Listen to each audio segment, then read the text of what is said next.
I still see it on the light. It's like a second run. So that one's on.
Okay, we'd like to welcome everyone to South Weber City Council at 6 p.m. on Tuesday, April the 26th or 28th, 2026.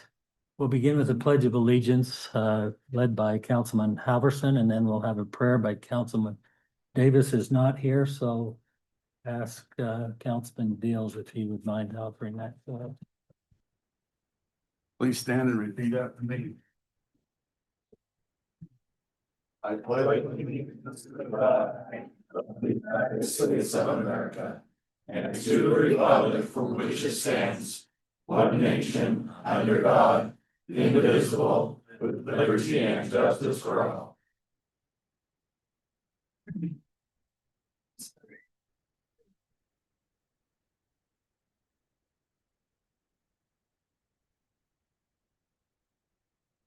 Our kind and most glorious Heavenly Father, we're so grateful that we could come here today to do the work of the city, to see its needs, to listen to its citizens, and to make the decisions that will be the best for all involved.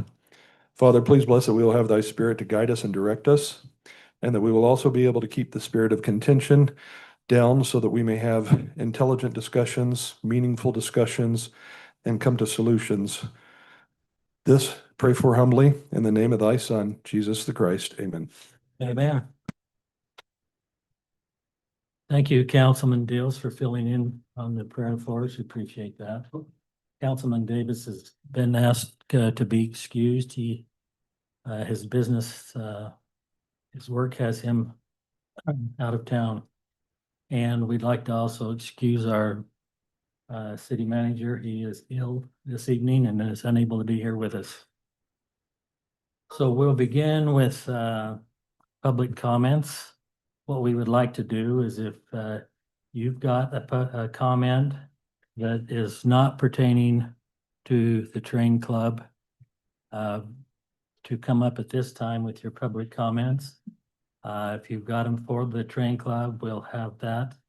public discussion a little later in the program. So we'll begin with any other public comments. We ask that you come up to the microphone and state your name and the city in which you live. We'll allow you 3 minutes or less to speak, and please direct your remarks to the full council. Please be respectful. Go ahead. Okay, Paul Sturm, South Weaver City. My public comments are on agenda item number 6, resolution 2608, amending the emergency operations plan. The action item has to do with the resolution and approving it. Comments, packet page 78 of 344, the primary evacuation route north and west. The first bullet's correct. The second bullet says, for residents on the west side of South Weaver, direct traffic westward towards 89. Actually, it's eastward towards 89. Number 2, packet page 91 of 344, pocket response plan for collections. Date revised, December 25. Please ensure that all contacts and numbers have been updated since this 2025 update throughout the emergency operation plan. The next one, B, gas, Dominion. It is no longer Dominion Energy. It is Enbridge Gas as of September of 23. Their emergency number is 1-800-767-1689. General comment. Recommend that at least 2 fully indexed hard copies of the emergency operations plan with a table of contents plus external tabs be prepared and placed in the emergency operations center, and possibly another set in another location such as City Hall. Thank you. Thank you, Paul. Thank you, Paul.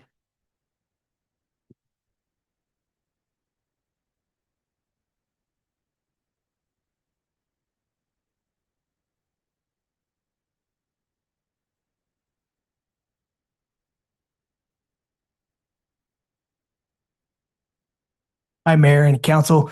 My name is Aaron Perry, and I'm a candidate for sheriff. So I just want to stop by and introduce myself. I started my career with the Davis County Sheriff's Office back in 1999, and I served for many years as a deputy here in South Weaver. So I have very fond memories, actually, of this building. I have memories of Ray's service station, that was across the street, and stopping by and trying to convince Harold to not count his money at midnight in the summer with his doors open and his back his back to the door, and trying to provide security for him. So I won't take any more of your time. I just want to introduce myself, and I plan to stay for the entirety of the meeting. So hopefully I get a chance to meet you individually, but thank you. Thank you. Thank you very much. There's a few seats up here if you'd like. Any other comments? Okay, we'll move on with our agenda. We first had the Davis County Sheriff's Department to do their quarterly report, and they contacted us and said that they are running just a little bit late. So when they get here, we'll try and get them in on that report. So we'll start with number 5, ordinance number 5 on the fireworks restriction. So ordinance 2026-06 firework restrictions. Council, any discussions on this? Is this the same restrictions we had last year? Pretty much, I think. Yes, okay. Derek, when's the last time we updated this? Sorry, Chief Tolman.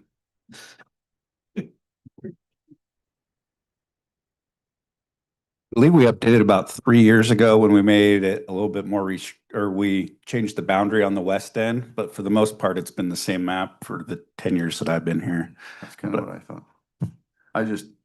I know a lot of aerials, so it'd be breaking this rule. I mean, down in that newly developed area at the west end, that used to be farms, and like if you zoom in on this, it still wasn't developed on this map. So I'm just wondering if that's an area that we could permit those in now that it's not farm ground or not. I think there's still enough farm ground down there that I feel more comfortable, especially with the wind heading towards where the farmland is down in that area. But once it's more fully developed, I'd be okay revisiting those restrictions in the That was it. future. Okay, I'm good with that. Chief, if it's projected we're supposed to have a drier, hotter summer than normal, can we amend these if we approve this one here? Can we amend it to be more restrictive later, or are we fixed to this? We as a city cannot. The legislature has set it up that we have to have our map in place by May 1st. Okay. But if I believe the state legislature chooses to restrict it further, that would have to come from them. Thank you. Yep. Okay, so I thought you said different than that last week, Jamie. No, that's correct. You can, by my read of the statute, you cannot go more restrictive than what you act on today. Okay. If you want to relax it later on, you can do that. So if it turned out that you had a really wet spring and you thought conditions had changed, and in consultation with the fire marshal, you felt like you could relax those restrictions, you can do it. But May 1st is your deadline Yeah, for. I knew May 1st was the deadline. That's why I'm here. So, okay. Okay, Mayor, I move to approve ordinance 2026-06 fireworks restrictions as submitted. Seconded. here we have a motion, second by Councilman Halverson.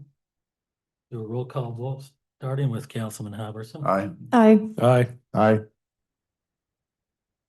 Okay, unanimous, motion carries. Thank you. Don't see the sheriff department here yet. We'll go on to the next item, resolution 26-08, amending the emergency operation plan. Made some changes and corrections to that, and council look that over and have any other concerns or thoughts on that? I do, and maybe Chief Tolman can help me out on this. So looking through this is a policy procedure type of manual. One thing that I've noticed that it doesn't do good, unlike everything else that's in it. I mean, this is a very good, very thorough start. South Weaver is kind of a unique little city here. Not only do we have a small population and, big walls around us, but we have a fire department that has 2 members that live in the city. Is that correct? No, we have at least 5 that live here in the city. Okay, good. Because I know that with the Davis County, and where they come down into the city at certain times, as he walks in the door, as I mentioned his name, I'll be nice now. It just kind of leaves me with, this is a great, perfect case scenario that happens at like 12 noon on a bright day when everybody's at work. But if this happens the other 2/3 of a day where you're at home or you're asleep or whatnot, do you feel that having the 3 on duty plus those that are inside the city will give you enough staff to be able to do it? Because I fear that while most things can handle pretty well, I think if we have an earthquake of any reasonable size, 6 or over, let alone getting into a 7, we're not going to get help regionally from any of our allies. They've got plenty to take care of on their own. And that kind of leaves us kind of with what we have in the city. How do you feel about that? I would love to have 6-handed staffing at the fire station. That's how I feel about it. At the fire station full time. Huh? Yep. Yeah. Yeah. I mean, I don't know what other answer you want. The only way to fix that problem is to increase our staffing. There's Well, not- Have we looked into, because I've looked at a couple of the other cities out there and they've really put a lot of time and effort into organizing and registering volunteers. For example, we have a lot of nurses and doctors that work in this town that I know of. We have a lot of other police officers that work here. And if something happens in the middle of the night and they're unable to report to duty in their own city, those are people that we could pre-register and have at your disposal during those times. It's a volunteer corps. That way we can go on and get all the background checks. We can give them an exact role, whatever it is that you would need, so that those professionals in that, I mean, this goes all the way to construction work and some of the big equipment drivers, having that ready for you at any time, would that be something helpful? As far as helpful to me, as far as doctors and nurses and that goes, and honestly, I'm gonna paint a gloomier picture than even the one you're painting. Yeah. Having worked in the hospitals and just the way our department's set up, anyone that's a medical professional is going to be recalled to their place of work, right? And so all these doctors and nurses are going to be responding into their jobs if they can get to their jobs.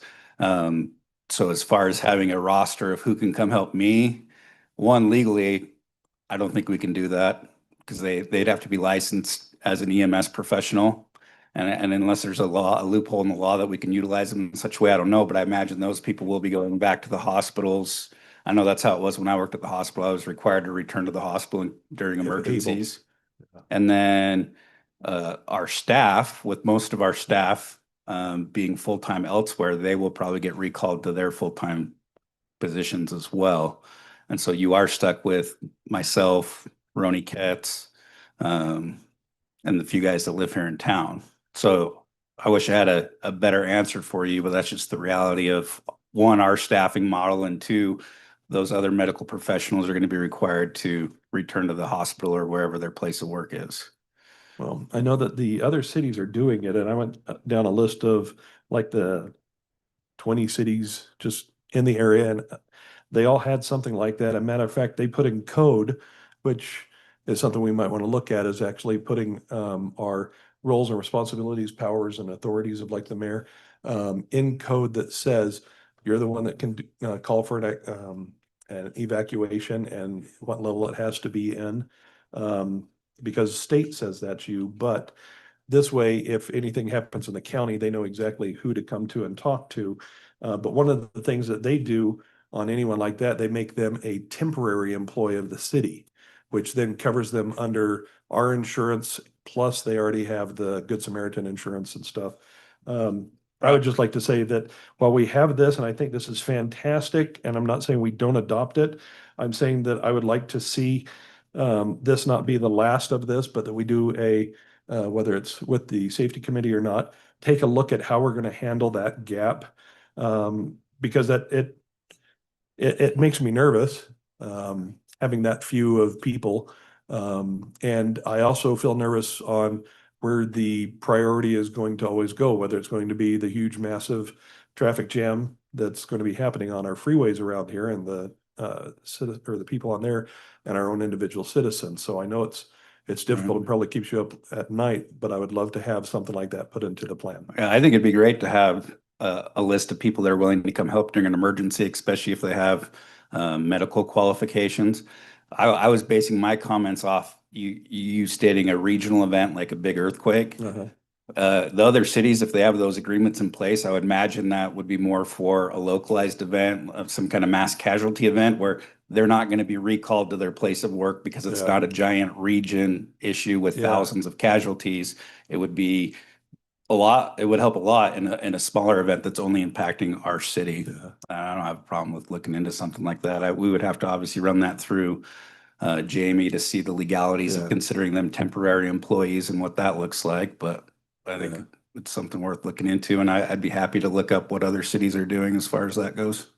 Okay, and I can send you what I found on it if that gives you a head Yeah, start. that'd be on it. great. Thank you. Is that something we could turn over to the safety committee? Or? But yeah, 600 staffing would solve all of that.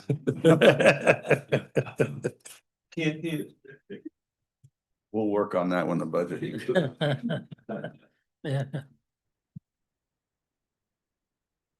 Okay, anything else, council? Are we ready to make a motion on this? The only other thing that I would like to say is, in Paul Sturm's comments, just those few additions or revisions, excuse me, Okay, to be added. they will look for a motion then.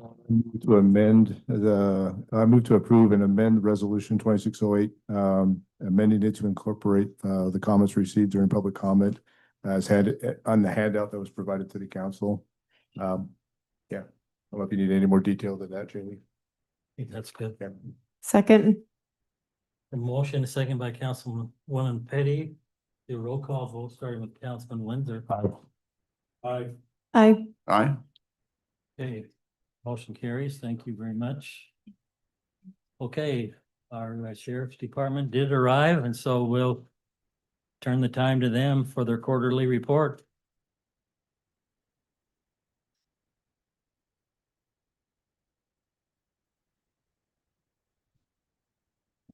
Hello, I'm Lieutenant Mike Boyd. I was just left the range, had to shower real quick, or else you guys would have been knocked out, so. Thank you. Appreciate appreciate your patience. So I've got the numbers up here to present to you guys. This is reporting period from January 1 this year up until yesterday. You'll notice this is preliminary data, meaning we still have technically today and tomorrow that's not recorded on this. So calls for service, 1,294. Dispatch initiated, meaning dispatch received received 331. Officers initiated but on their own is 963. We had one mental health. We had 12 custodial arrests. We had 405 traffic stops. 9 of those, or 9 traffic accidents. We had 149 total citations, and listed out in lieu of an arrest, we had 5. We had 83 moving violations. We had 23 non-moving violations and 38 warnings. Reportable offenses, 64 were reportable, 6 being DUI, 6 being sex offenses, 6 damaged property reports, 4 drug offense reports, 4 fraud, 3 vehicle burglaries, 2 assaults, and 2 thefts. Let me scroll. 2 child abuse, 1 domestic violence, 1 weapon offense, 1 vehicle theft, and 26 other offenses. Offenses charged. We had 5 open containers or drinking in a vehicle. 5 use of possession of drug paraphernalia. Possession of drug paraphernalia. 4 possession of a controlled substance, that being specific to marijuana or spice. We had 3 driving on suspended or revoked license, 3 speeding, 2 driving under the influence, that 2 being the first offense in 10 years, and 2 others driving under the influence, second offense in 10 years. 2 operating a vehicle without insurance, 2 failure to register or expired vehicle registration, 1 alcohol restricted driver, 1 assault, 1 driving on denied, that's denied meaning denied license. 1 failure to register false info, felony, or lifetime required. 1 furnished vehicle without, my glasses over here. Yeah, the interlock device. 1 license plate wasn't readable within the law of so many feet, and no valid license or never obtained a license, and 1 possession of a controlled substance, scheduled 1/2. Possession or use of a controlled substance is 1 count, 1 required. The license plate not being visible, proper color. 1 threat of violence, 1 unlawful acquired possession, transfer, financial card. So somebody had somebody else's financial card, basically. 1 unlawful possession of ID of another. Unsafe lane travel. A vehicle, minors missing, inadequate. and one violation of a JRA release, which is like a jail release agreement that they can't typically contact the individual that they were arrested in involvement with. And then one driving on a suspended or revoked license. And that totals your numbers for January 1 through April of yesterday. Do I have any questions from you? Sheriff, I do have a question with the recent law that was just put in action on e-bikes on public streets. How are your deputies instructed to go about educating our public? I'll have to meet with the sheriff and the chiefs to see how we're gonna go about doing that. It's a pretty big involvement in regards to e-bikes. I know you guys have a city ordinance based on like sometime electric mopeds and scooters. I didn't look at your city ordinance in great detail to see how it compares to the new state statutes that are going to be passed May, I think it's 6th.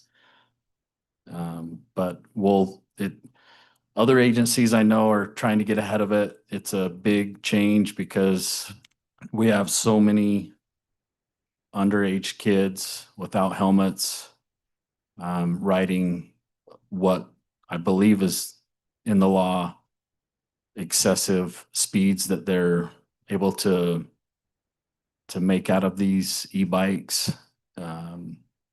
There's certain parameters in regards to whether it has pedals or the wattage. It's basically electric motorcycle, a lot of them. And that's, from what I understand, that House bill is really defining. And we just need to get together and make sure we're in line with the state statute that's going to pass. We have a new social media personnel that's joined our department.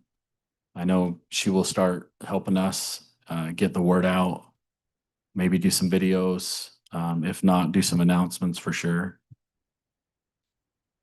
I would hope at least the sheriff would educate our public, first-time offenders. Yeah. Citing them. So, Yeah, our sheriff's really good about that. I know our chief's really good about that. The patrol division is really good about, first and foremost, educating the public, even on first, second offenses, kind of giving those warnings. And then enforcing, right? Primary goal obviously for us is to keep everyone safe.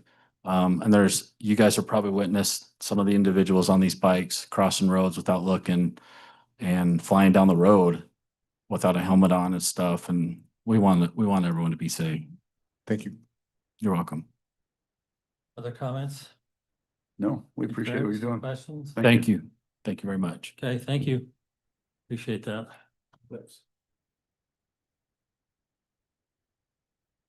Okay. Go to our next item then. This will be the public comments to consider termination of South Weaver Model Rain Trail Club agreement. So you have some comments. We would ask you to come to the microphone, state your name and the city in which you live, and follow the same directions. You'll have 3 minutes or less to comment. And please direct your comments to the entire council, and please be respectful. And we'll take those comments and then we'll go from there.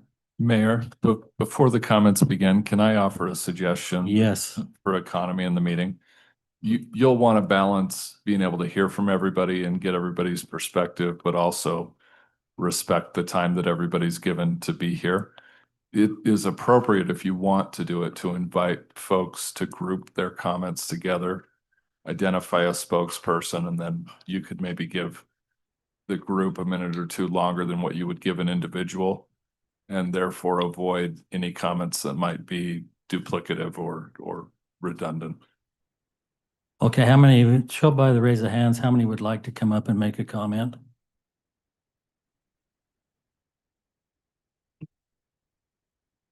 You'll be given your turn, so.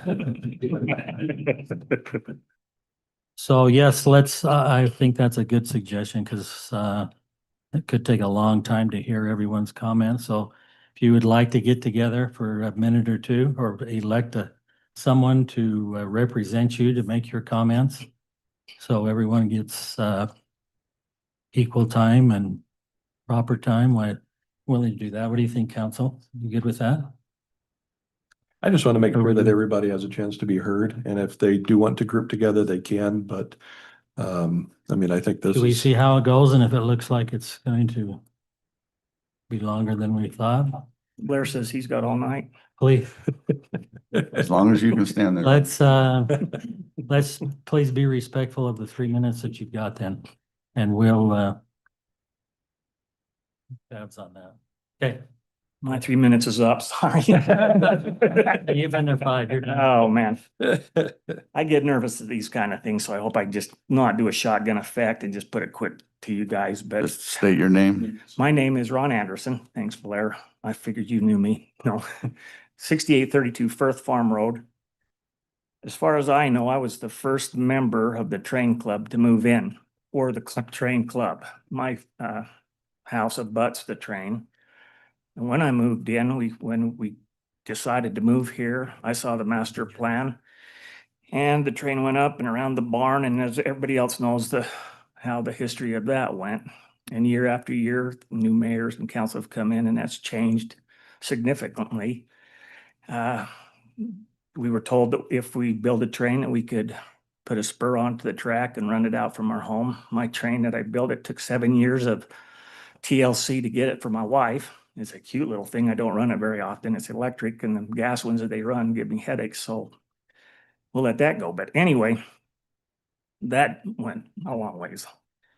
Time came by, and me and Blair and Angie made an agreement that if I did a 80-foot radius behind my house, took care of it, grassed it, weeded it, watered it, kept it nice, that the train would eventually go up and through my backyard, or but my backyard. And we made that agreement, and I think we did a pretty good job of keeping that. I know that on both sides, both the train and the city, that promises have been made. Some of them haven't been kept on both sides. I mean, that's the way life is. Some people can do it, some people can't. Some things are overlooked. But I built this train, and I built it because I love railroads, trains. I always have as a kid. When I lived growing up in Ogden, I used to go to Larnfar and ride their little train. I don't know if the older guys here remember that. And in fact, down to the Motor View. Okay, okay. I think it's a great thing. I think the train has. Yeah, there's been problems on both sides, agreements, disagreements, problems. I know I've tried to work some things out, and 3 years ago, I quit my membership into the train club because I could see problems coming that I couldn't solve, and that made me feel bad. On the last note, one of my last times running a train, this lady used to come and bring her son every week to ride the train. And I knew who she was, and her son introduced him. And later on in the year, about first part of October, this little boy's dad showed up with him, and it was Jay Hill. I don't know if anybody knows who Jay Hill is or know who he is, football coach for Weber State back then.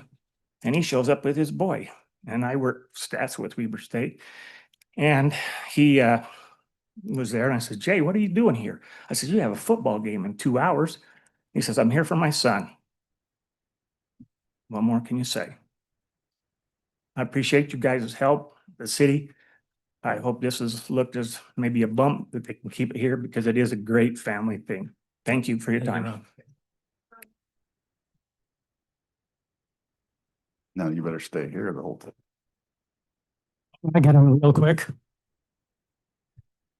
Michael Grant, 2622 Dearborn Drive. I want to know 4 things from the city council. One is,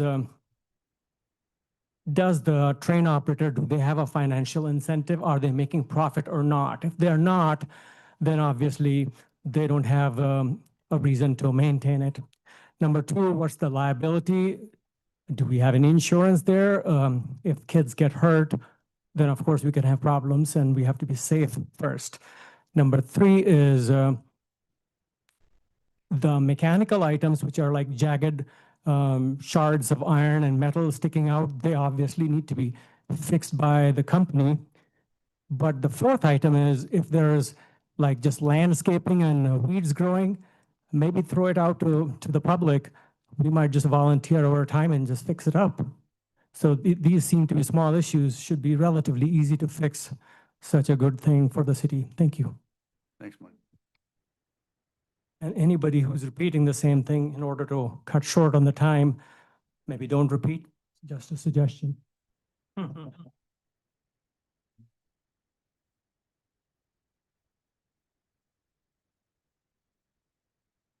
Patrick Brannon, South Ogden. I plan on moving down here as soon as I can afford to and find a house that is bordering the train park. At least assuming that we are allowed to stay. I have been a member of the train park for 12, of the train club there at the park for 12 years, 12 plus years now. I love it. It's the only time on our run days is the only time I see anyone else at that park. So if you take away the trains, I really don't see any reason to keep the park. We have not, the city does not spend any money on maintaining the tracks or the club. So I really see no reason why you shouldn't keep it. Thank you. Thank you.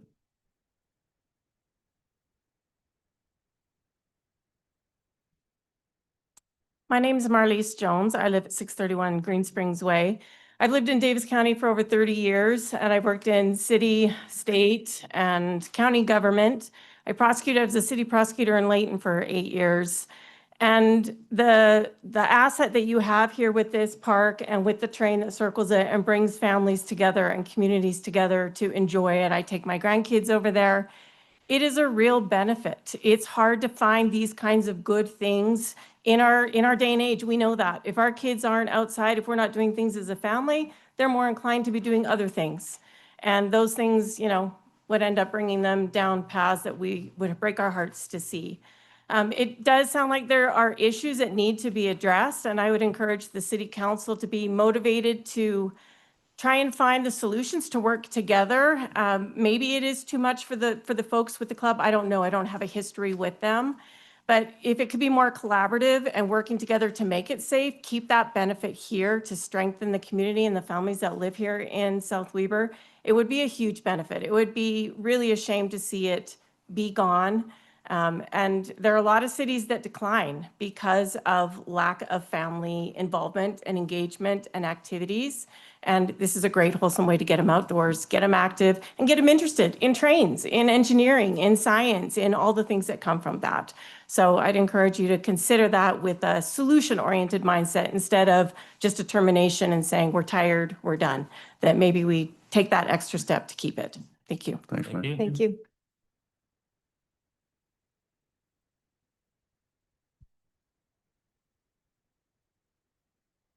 Hi, my name is Aaron Greer. I'm from Bountiful. This is my daughter, Abby. My wife and I have 7 kids, and for many years, we've been regular participants in the train rides in the park. And just to echo some of what's been said, but to bring our own sense of experience to this, it's an activity my kids look forward to, and they've looked forward to for many years. Years ago, I was involved in the RC airplane model port down in the North Salt Lake area. And there was a situation where the land, it was previously owned by the state, and it was traded to the city, and the city made promises to provide a place for it, to provide some funding, and to work with the RC clubs to steward it. And it was quite a fight. It took many years. Once it was displaced, soccer fields were put in there. Eventually, it was located in a place that was far from the beaten path. It was not well attended, and the city's interest in supporting it, you know, it went downhill. It didn't take long for it to just become unusable. And as far as I know now, there's really no care being taken of it. But it was another disappointing thing. My kids also really enjoyed that, not having that resource available. It definitely affected our family. I know it affected many other families. And there's whole generations of kids now who are growing up who just don't get the kind of experience that I myself had, and also many other children have had. And I'm an engineer, and I can definitely say experiences like that influenced my direction in life. It kept me out of other kinds of trouble that I might have gotten in if I wasn't focused on that goal. It inspired me. I know that it also inspires my kids. They're pretty sad to hear that this might not be available anymore. And I also just want to say to the Model Railroad Club, thank you very much for all the years and hours of hard work. I know from my experience with the RC Club, it's kind of a thankless thing, but the community does definitely appreciate it. It's noticed, and thank you. Appreciate it, Aaron.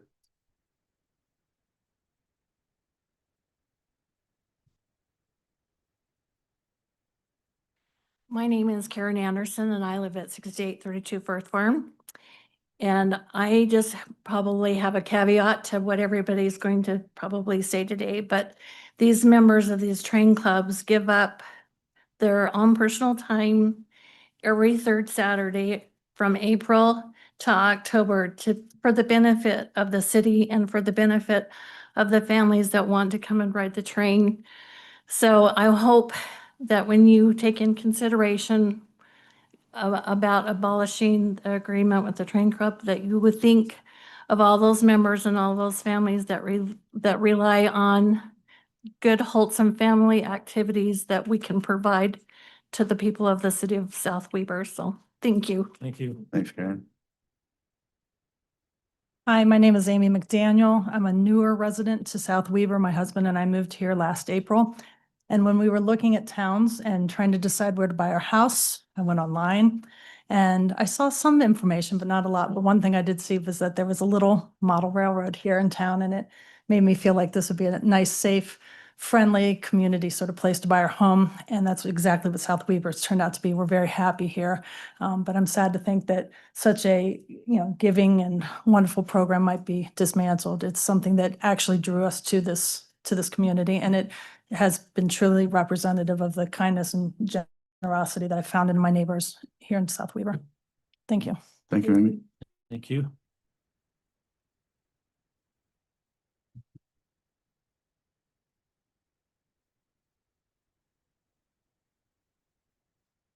Hi, Marty McFadden, South Weber. I am not a part of the train club, but I live right next to the park, and I love it. I look forward to the day when I could join the train club when I'm a grandpa and I have littles that can ride that train. You're old enough then. I'm getting there. I'm getting there. I don't know where we would go wrong to destroy something that creates consistent, meaningful community engagement. This is something that is an opt-in opportunity for teenagers and adults to be a part of. This is something that doesn't require anybody to pay anything to do it. And it gives us an identity. What are we if we don't have the train park? Nothing. Wind blows here. So anyway, I save the trains. Thank you. Thank you, Martin.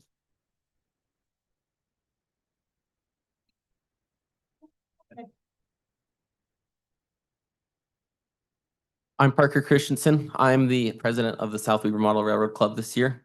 And one thing I'd like to get up and talk about is our club's safe history and our safe record. We've always carried our own liability insurance, and I'm sure people touch on that better, but we've never had an incident. And one thing that we pride ourselves on that being part of is everything that we do in the club is handmade to standards. Everything we do, we make on our own, and we train club members how to do stuff. We train others, and part of us being a 501c3 is we also open our doors to the community. We've hosted numerous Eagle Scout projects. We've let Weber State come.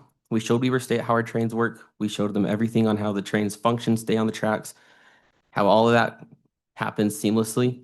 And Weber State took that to their engineering department. Their engineering department took every spec, everything, did computer analysis, built us a handicap train car.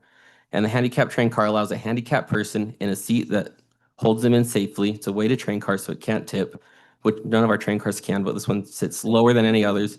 And it allows for a caretaker to sit behind them. And one cool thing about this that we've done with a lot of these activities, being 501c3, we take all this, and anybody who wants specs and information on how to build that, we share. We've had clubs from Australia, California, and all around other places reach out and ask, how can I do that? And we like being part of the community. We like letting the community give back as much as we can give back to them. So thank you. Thank you, Parker.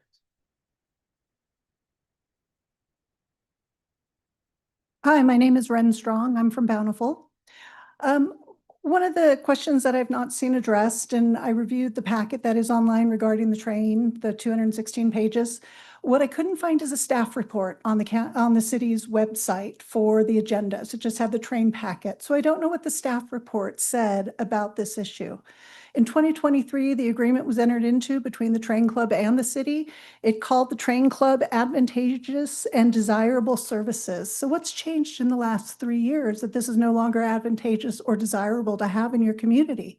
It draws in people from other communities to come here to the city, purchase items here. You're contributing to your tax base. You're contributing to the livelihood of this city.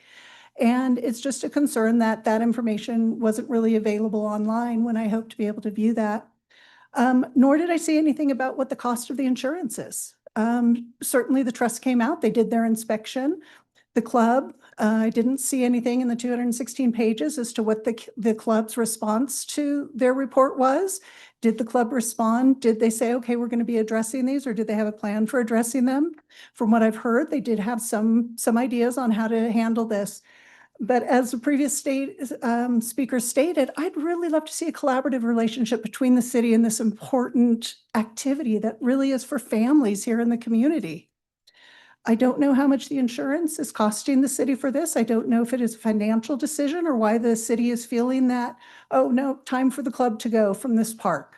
But as you've heard here tonight, so many people do have an interest and a love for it. And I think it is an important asset for your community. Thank you. Okay, we'll take one more.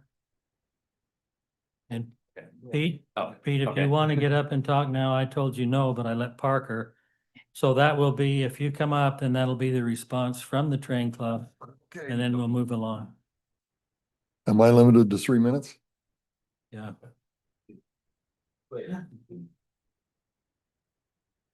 Okay. Mayor, I think we ought to give them some more time than 3 minutes. Okay.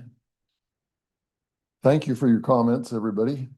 And no, the city doesn't pay for insurance. We do. Out of our pocket. They don't pay for anything for the train. Nothing. They give us no support. Just to make that clear at the beginning. Will you state your name just for the record? My name is Pete Robbins. I am the treasurer of the club. I've been a member of the club for 12 years. And I have a list of things here that the city has directed us to do over the last 12 years that's been very time consuming. And we have done our very best to facilitate their requests. Move tracks by the north fence line, move tracks from the west wetlands. And that's another thing. One of the things that they said on their website was that we have not made any increase or improvement like they wished we would. We were making improvements and increasing things, and we had a wetlands thing. We had to tear a bunch of track out. We couldn't use a bunch of track. We had to strip our yard. It was very time consuming over a 2-year period. Then along came COVID, and that really screwed things up. We removed, well, We removed 3 bridges at the city's request and agreed to remove the rest by the end of May. You can see the city minutes that's what our agreement was, that we'd remove the bridges by the end of May. And they're saying that we aren't responding to the things they want responded. We're working at it, but you know, what's funny is this month we could have been working all month and you told us that we could not come to the park and couldn't do anything. One of our prime months to work. If I sound a little upset, well, you're wrong. I'm very upset. Please control it. The bridges that you asked us to remove were originally required by the city. Your city hydrological engineer told us that he had to have those bridges to handle the runoff from that large field. If you have a downpour, if we put 2 5-inch pipes or 1 5-inch pipe underneath our track, you're going to build an acre-foot of water out there and it'll wash our track out. And guess what's going to happen to all that water? It's going to go in somebody's basement. And then you'll be liable for that. We won't, because I just made that statement here that we need to have your input before we take those bridges out as to what you want us to do to handle that water. Because we were told, and I still have the paperwork from you, the directive from your engineer, that we had to build those bridges. We had those built. They were fabricated to be put in there. They're fabricated according to national standards. They're supported according to national standards. After a hard winter, we didn't have a real hard winter, but we had enough that it loosens the gravel and destabilizes the bridges. And we had our inspection before we got there to restabilize them, but it was before we ran.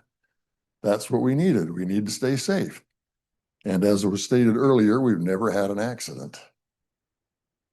12 years, that's not too bad. Okay. Relocate track, the rebuilt train loading.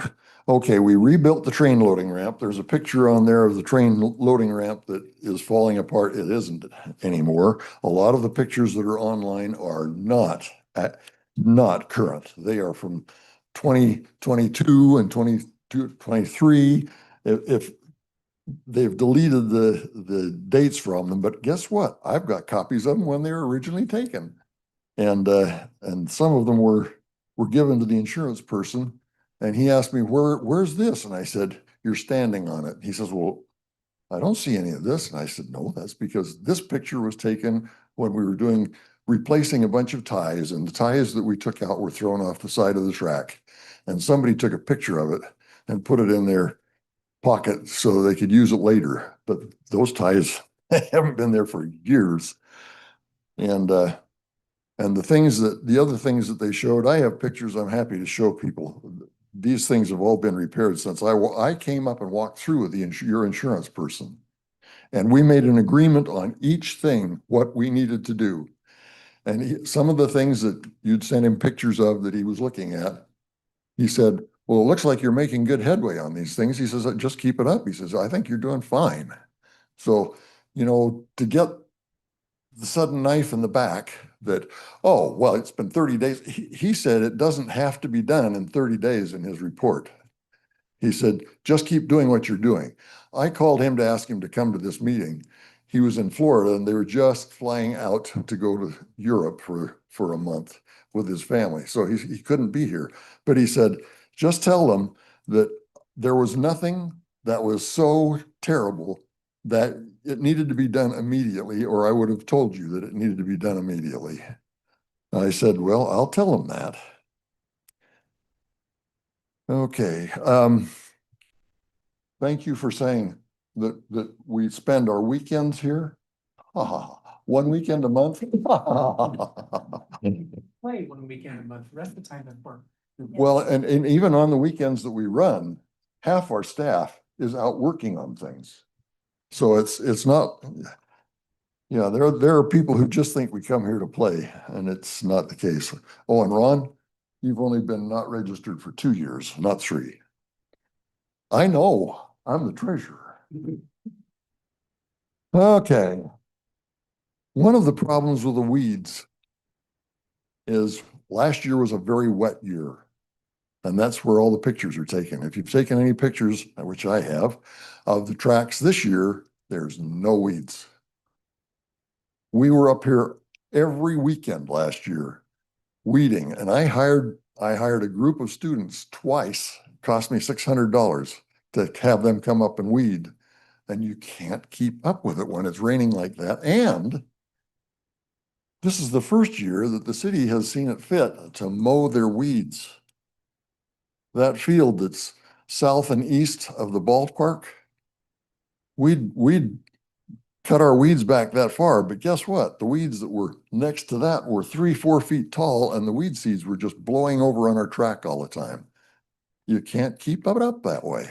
Well, guess what? This year, for the first year in 12 years, you mowed that field, and we haven't had weeds. Funny thing.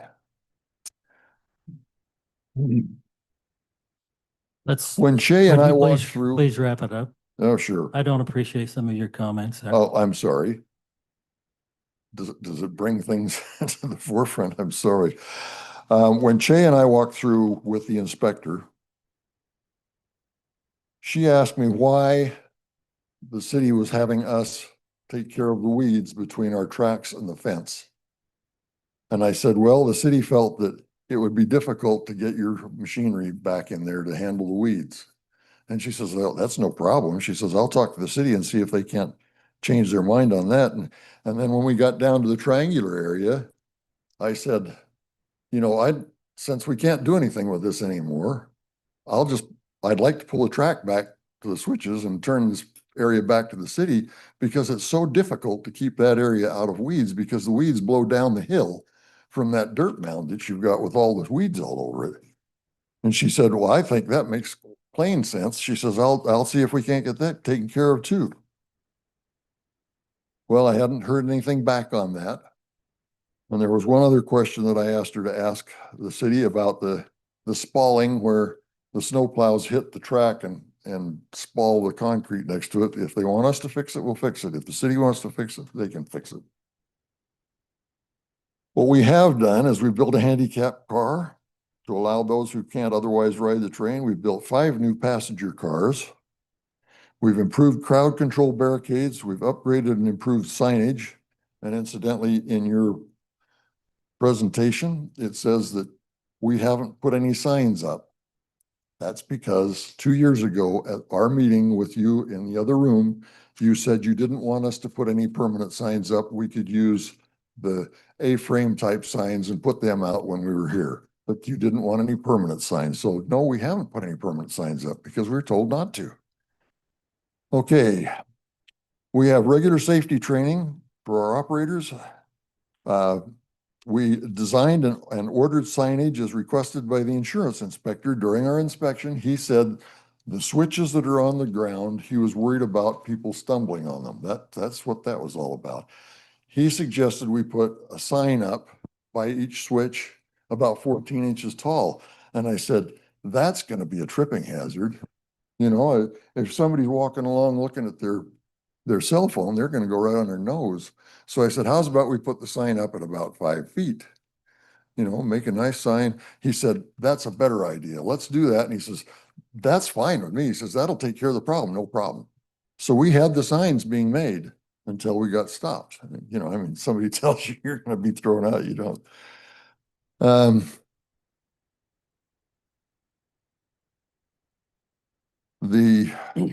We have the gates to fence the back of the trailer, and that was scheduled with our work crew to come up on the 4th of the month and hang those gates. And we were told we couldn't come and do anything. You've got 1 minute. Okay. I have pictures that show all of the corrections that we have already made that were on the inspection. I sent a copy of the inspection of our corrections to the inspector, and he sent me back an email saying, looks like you're making great progress. You've done most of it. Thank you for your time, and I appreciate you all being here. Thank you, everyone, for your comments. We appreciate it. Had some interesting things said. What we would like to do is Shay from our Parks Department, we'd like for her to, if you'd like to do it from there, Shay, you can. Let's pull up and bring us the city's perspective on this.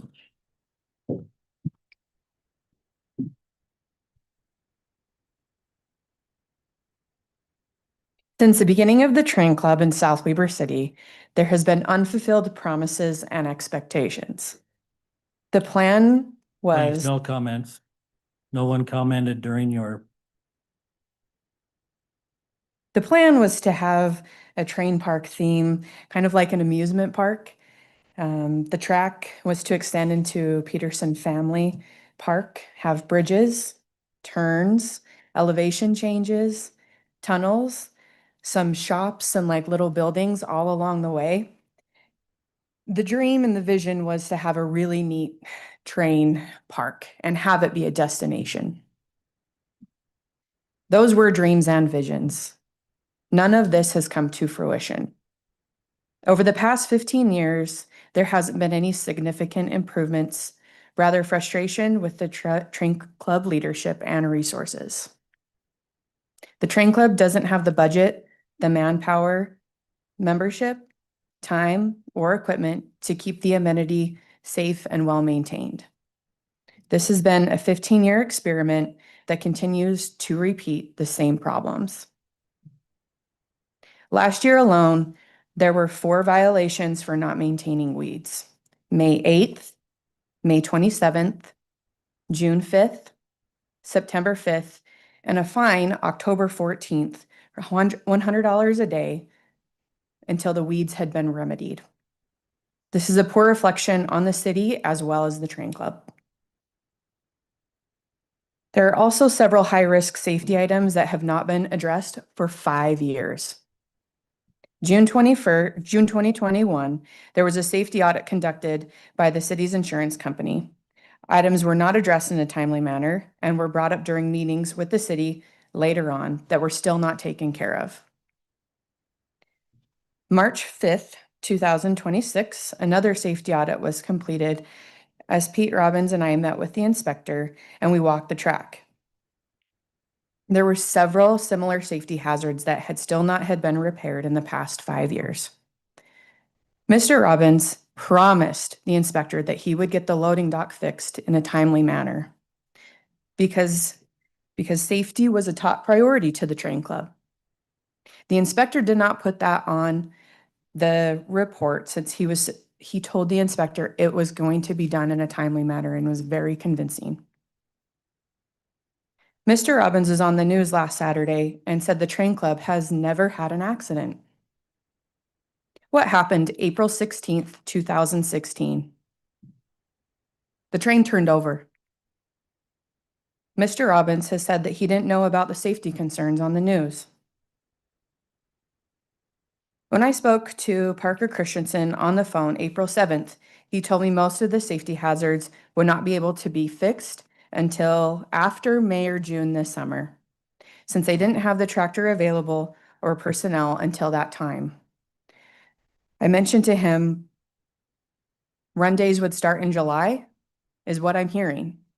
He said, what items need to be fixed for us to run? And I mentioned all of them. Clearly, the Train Club does not have the manpower, membership, budget, maintenance expertise, or drive to get these changes done. It's been 15 years of unfulfilled promises and expectations that have not been met. The city cannot spend more resources hand-holding the Train Club. How long will these safety issues go unaddressed? When someone gets hurt, what's the plan? We have 2 reports with the exact same safety hazards. With this history, in my experience, as a steward over the parks and wanting to make sure that they are safe and maintained, it is my recommendation to the council to terminate the agreement with the Train Club. Move forward with a safe and well-maintained park. If you have any further questions, I'm happy to answer them. Shay, thank you. Anyone have Thank you, Shay. questions? They might come up. Excuse me. Yeah. Shay Olson. Thank you.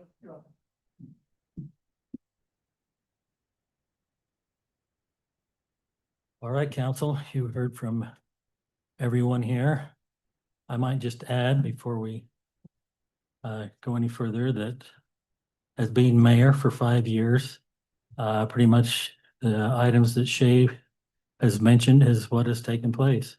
I've been very disappointed with the train club. We have yearly meetings with them. We've met them down at the train park and walked the track and made suggestions to them.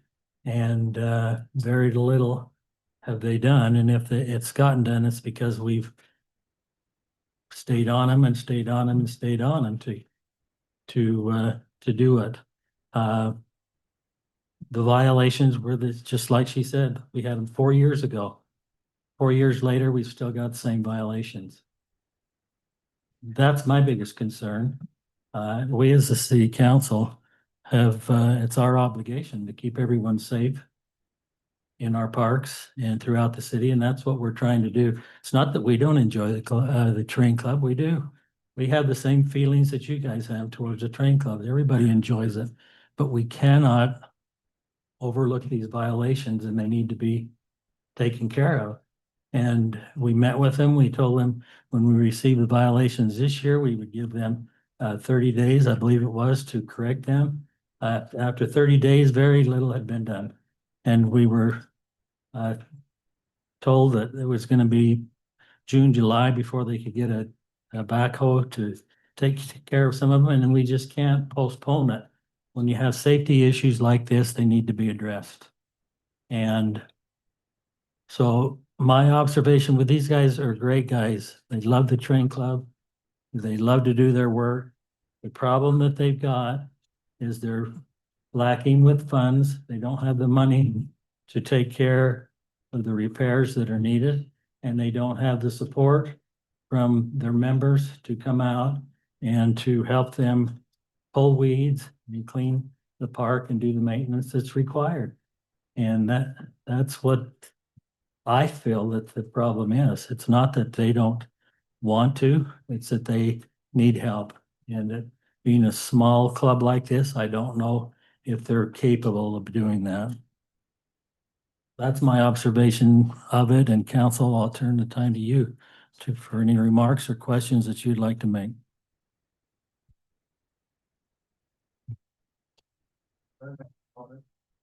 No, sir. I mean, I will say, Pete, until you stood up, I was all in favor of keeping it, but you reminded me of how much I fought with everybody for 10 years, the last 10 years.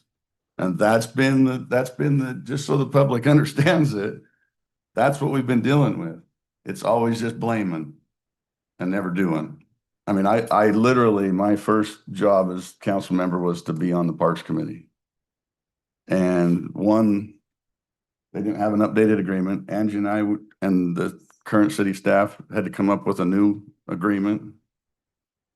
And the contention that's been in the room, every train club meeting, we met quarterly at that time. I mean, and yes, John's my neighbor, but we fought. And it was crazy. I mean, here we're trying to keep a park here that the city has donated $35,000 to have here. So the fact that you say we haven't donated anything is false. Thanks to Mayor Peterson in the back, we gave $35,000 so the train club even exists. Or it wouldn't be in the park. You couldn't afford the track. And that's a fact. So you really reminded me of the contention that has happened here. And it boiled my blood and boiled everybody's blood up here because that's how we're treated when we ask for something to be done in those meetings. Every single time. So for everybody to say this is happening overnight and getting stabbed in the back, well, then you sure haven't been paying attention for the last 10 years that I've been involved. So I'm in favor of keeping the train park. I'm not in favor of the way your club deals with the city. So I wish I could have heard from Mayor Peterson and maybe his point of view, because he lives there, he helped fund it, he helped start it. I see the vision of what was there and why it needed to be there. But our city can't afford to do some of the areas in the park. I get why you haven't been able to do a lot of them, but you could maintain what's there. And I even tried to help you figure out how to get rid of the weeds without standing out there on your knees and pulling them. You can spend $79 on Roundup just like I do in my pasture. So, but if you can't afford that, then we got a whole other problem. So I don't know where I'm at, council, on it, to be honest with you. If it stays, I think something drastically has to change. And it isn't just pulling the weeds, and it isn't, it's a bigger overall picture with the train club. Has to change. So. Thank you, Blair. I appreciate that. And to piggyback on that, I just was taking notes of all of the public comment, and I listened to all of it and I considered all of it. And when we have had meetings, like Blair has said, it is contentious and we're trying to be a team. So I felt like we have worked with the train club for so long, and that's why things have gone so long without being remedied, because we're told that they will work on this or they'll work on that. So we give them time and the deadline passes and it's not finished. This has been our history with the train club. And my biggest concern as a steward over the city is I'm in charge of safety and tax money. And I know people work hard for their taxes that they pay. So it doesn't seem fair for people to have to pay taxes to maintain an amenity that was started by a club that the city's already invested money in. I don't see any money in our parks budget for us to take over operations. And I have seriously thought of every conceivable solution to this, every different way we could work together out of the box. What if we take over operations? What if we contract with them and they do the operations and we do the maintenance? Every single solution ended up with the city having to take over, and the city simply doesn't have the funds for it. I don't want the train to go. I know that people love it. It's very fun. But when we have impalement, and that was the what the insurance, the gentleman from our insurance, the trust, said, those switches aren't just tripping hazards, they're impalements. That a lawsuit that could be brought up to the city is a waste of our funds. And I don't feel like it's appropriate for the city to be leaving us at risk of wasting taxpayer funds if there's safety issues that just are not being met. Like Blair said, we've had, I mean, I was just listening to these meetings and excuses after excuses. I want you guys to be successful. I truly do. I know that people think that I don't. I do. But I feel like it is just too much money for us. And if I recall, Blair, correct me if I'm wrong, we were told that the staff couldn't bring, when we met in one of our earlier meetings, that city staff could not bring their mowers by the track because they were damaging the rail. And that is why the train club is supposed to maintain the, however many The feet buffer on it. from the trails, from the tracks. So it's not that this park was maintaining that, but that we were told in no uncertain terms that we were ruining their track, and so we needed to get out. And that's where we're at. We have a city park funded by public funds, and we have a club funded by, however many members with a limited budget, and we're trying to have this cohesive relationship, and it's not working. So it's not that I want it to go, and something would have to change if it stays, but I don't see any way for it to continue as is.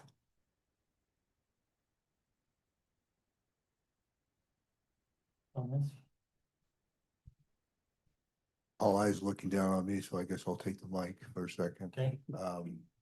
Thank you all for being here today. Appreciate views. I am on the Parks Committee on late. I don't have. We appreciate sharing. Mic on. I thought it was. Don't ask me to repeat what I just said. Welcome, everybody. I'll repeat that part. I get the sense, the emotional aspect here, and I'm trying not to get too much involved into the emotions and trying to take the emotions out of this. Obviously, there's some animosities on both sides that were expressed. That's unfortunate. I think the park was established as a train park. It also has ballparks, ball fields, playgrounds, other amenities, but it's an attraction and it was developed around that. Obviously, there are visions and dreams to make it further. They haven't happened. Why they haven't happened, I'm not going to hear and start pointing fingers. It doesn't matter. They're not there. I was concerned reading the materials to why certain insurance items, impairments had not been addressed in 5 years. That's a concern. The weeds, it's a park. We can maintain the park. Now, I hadn't heard that we can't, sorry, Joe, I can't see past you to look at Councilwoman Pidgey, but I did not know that we weren't allowed to mow next to the tracks. If that's a true statement, I'm not saying it's not, but if we can't do that, we should be able to come up with some ideas to what we could do here. I think it needs to stay, but I don't think it's going to cost a fortune to have to maintain, although it's going to cost some monies. But I think that's what people moved here for. I think that some people do benefit from that as part of the park. But I think we got to come to some consolidation or considerations between the two. What that is, I'm struggling with as well. I don't know I don't have a solution. I think throwing it out the wall, out the door and reestablishing the park for something else is probably not the immediate response right now. But you guys have been working on it for 10 years, so I don't know what that plan might be either. Obviously, we needed another attitude internally with some of our attitudes for the train club. I think there's some attitudes on the train club that need to be modified quite quickly if this is going to move forward. And I think we need to raise to a higher level so that we can both live in that park and enjoy it. One option I'll throw to the council is we take over the maintenance of the entire park, including the tracks, whatever that might be. It might mean the use of their facilities in order to spray weeds along the tracks or do something like that, which you should accommodate if we're going to help maintain the weeds. But I also think they need to take all this staff, all these people right here, have a volunteer day. You can get rid of a lot of your problems real quickly so they can continue to enjoy. I mean, you were real quick to get this into the court of public opinion, but where's the action when it comes to addressing some of these items? I would like to see 10% of that effort put toward, the maintenance aspect of it and not the criticism of what we're doing or not doing to help you out. Those are your feelings. I respect those feelings, but we're not going to get anywhere if we're going to keep tearing each other down. If you want the parks to remain, I'm here to try to help support it, but we got to come to a higher ground as to what they're going to do. Otherwise, we're not going to be able to survive. We have an investment in those parks. I think we need to support that investment, but how we do that, I don't have an answer other than we probably need to take over some of the grounds aspect if we can. It's going to cost us some additional dollars. Maybe we have contract operators, those who operate the trains. They write a contract with the city and have certain responsibilities in regards to liability and so forth, pay a nominal annual fee that can go towards staff maintaining the weeds and things of that nature. We have some mutual relationship that way. But I think we've got to find a win-win, win-lose aspect here. And I don't know other than that what that might be. So I'm still thinking on it, but that's where I'm at. Councilman Dales?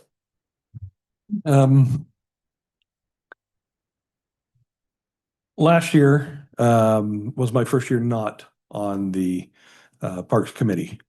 The 5 years before that, I had the opportunity to work with the train club and its members. And the very first session that we all attended, I said multiple times, past is the past, stop it. Okay, there were a lot of things done on both sides that didn't get done. And instead of dealing with it like adults, both sides thought that those who yelled the most was going to get the best response. That caused animosity and all kinds of problems. But After those, or through those 5 years, I watched the train club change. They worked with us. We got a new contract, went through the contract, make sure that the city was covered legally, make sure that everyone was taken care of. It was a good contract. In it, it allowed us to go on and charge fines for when things are going wrong. But as one of the people that was working on that, I can look back now and see the big failure that I take credit for. And that is that the train club is a group of hobbyists. And they are very sincere in what they do. And while they are great at trains, they are miserable weeders. And they're miserable at engineering bridges. And they're miserable at engineering all kinds of other new additions to the city. Matter of fact, it's funny, we keep on going back and saying, you know, they were going to do this, they were going to do this. And yet in those meetings, I saw a number of times as they would try to bring something for us to deal with, we would say, well, we need some engineering plans. They're not engineers. And they definitely couldn't afford engineering plans. What this gets down to, in my opinion, and I understand that this is just a perspective of mine, but I think the city has to take one step forward of realizing, do we want a train park, regardless of anything else? We have a park down there, and it is our responsibility to take care of that park. And when we sit here and say, well, we're so worried about all of these issues that could endanger persons, then we should have been out there getting that thing fixed immediately. And if we needed to charge the train club or do something else, that's fine. But if there is issues with the park that we feel are that dangerous, it is our responsibility, as it is our fiduciary duty, to make sure that those things don't happen. Now, if we move forward with the train club, we're going to run into those again. There's still going to be more. I've never seen an audit that doesn't come up with something. But that means that we're going to have to say, okay, this is what we as a city have declared. This is going to be a train park. And that means some of it has to be on our end. We're the experts at that. And the things that we're expert at, let's do it. I mean, the weeding, we put that into the contract because it wasn't ever being done. Can they cut around the areas with stone? Yes, they can. Does it cause additional issues? Sure. There's a triangle place that the big lawnmowers can't get into. It's a one little triangle area, I understand that. Fine. Then as the city, that's our responsibility to go in and say, okay, then what are we going to do to this? Are we going to gravel it? Are we going to gravel it and put trees in it? Whatever we want to do. But I think there's a difference. When we look at the soccer fields that we have here, or the baseball diamond that just cost us over, what, $1 million something, it seemed like, to be able to resurface that, rebuild it. Well, that was ours. We weren't getting any money out of it, but guess what? A regional tournament always goes on there. We have city leagues that play there. I wouldn't expect the pitcher to go out and make his own mound. And matter of fact, I'm sure that Curtis would be pretty upset if one ever tried. We have standards in the city that we have to follow. And I'm just saying that he said, she said, good, bad. It's time for us to decide. Number one, we want the park to have the train. We'd be one of 3 in the entire state that I know of. We got Sarasota, we got St. George, who is actually run completely by the city, and then us. We haven't had to pay. Check Sarasota Springs if you want to find out how much they have to pay for their park to be constantly maintained. We've never had those kind of issues. We've never had to get into there, but we have kept the train hobbyists at such a push away distance from the city and do a lot of, this is theirs, this is ours. And I like what you said, Wayne. We have to figure out, if they can't do it, it still falls on us. If we kick them out today and spend an exorbitant amount of money to rip out the track, rip out the gate, the signal gate, and then either leave it plain dirt or pave it or whatever we're going to see, that's a huge cost for us. Matter of fact, if I would bet that that's much bigger cost than what it would be for us to just handle the park as if it was our own park that we were taking care of, and then leasing it to a hobbyist group. And I, for one, these are called public-private partnerships. They're all over. This isn't something new we're inventing here. So if we did something like that, where we just said, okay, this is our park to protect our citizens, we're going to take care of these kind of issues on it because we want a group of train crazy people to be able to ride the train as much as they want, to be able to come out and enjoy their hobby, then that's what we need to do. I, for one, believe that's what we ought to do. I think that the unique marketing opportunity that South Weaver has, I mean, I don't take it quite as far as, then we don't have the need for a park. But I do say that if they come in, and when I was looking just on Facebook, we have everyone from Sandy, Logan, West Jordan, all of these people that were calling or writing in saying, I come there every once in a while for this. That's a huge distance to have people come in, go past our Maverick, buy a drink probably, fill up with gas if they need to, go buy Burley Burger, and at least they get the market recognition. Heck, now all of these people know that we've got a General RV here that they probably wouldn't have known of before. There's a lot of draw to it that doesn't cost us. There are things that we could provide, and I think that we should. I mean, if I could make a suggestion, I would say we do not terminate the South Weaver Model Railroad Club agreement, but I would say that we either table it or continue it for 90 days so that at least we can say, okay, this time it's time to put rubber to the road on both sides and say, this isn't all your responsibility. If your train goes away, the park's going to run it and do everything anyway. So I don't see an additional cost of having some things taken over.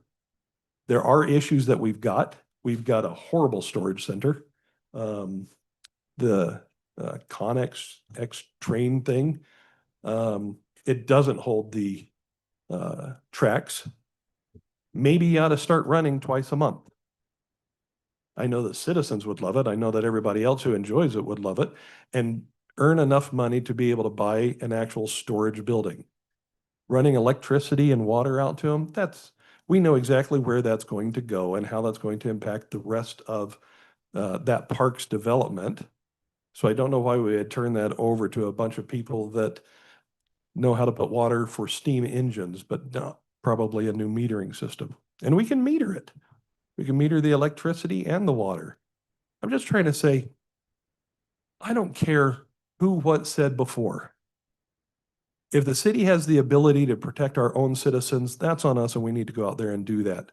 If the train club is causing danger to our citizens, yeah, we're not going to allow that. Sorry.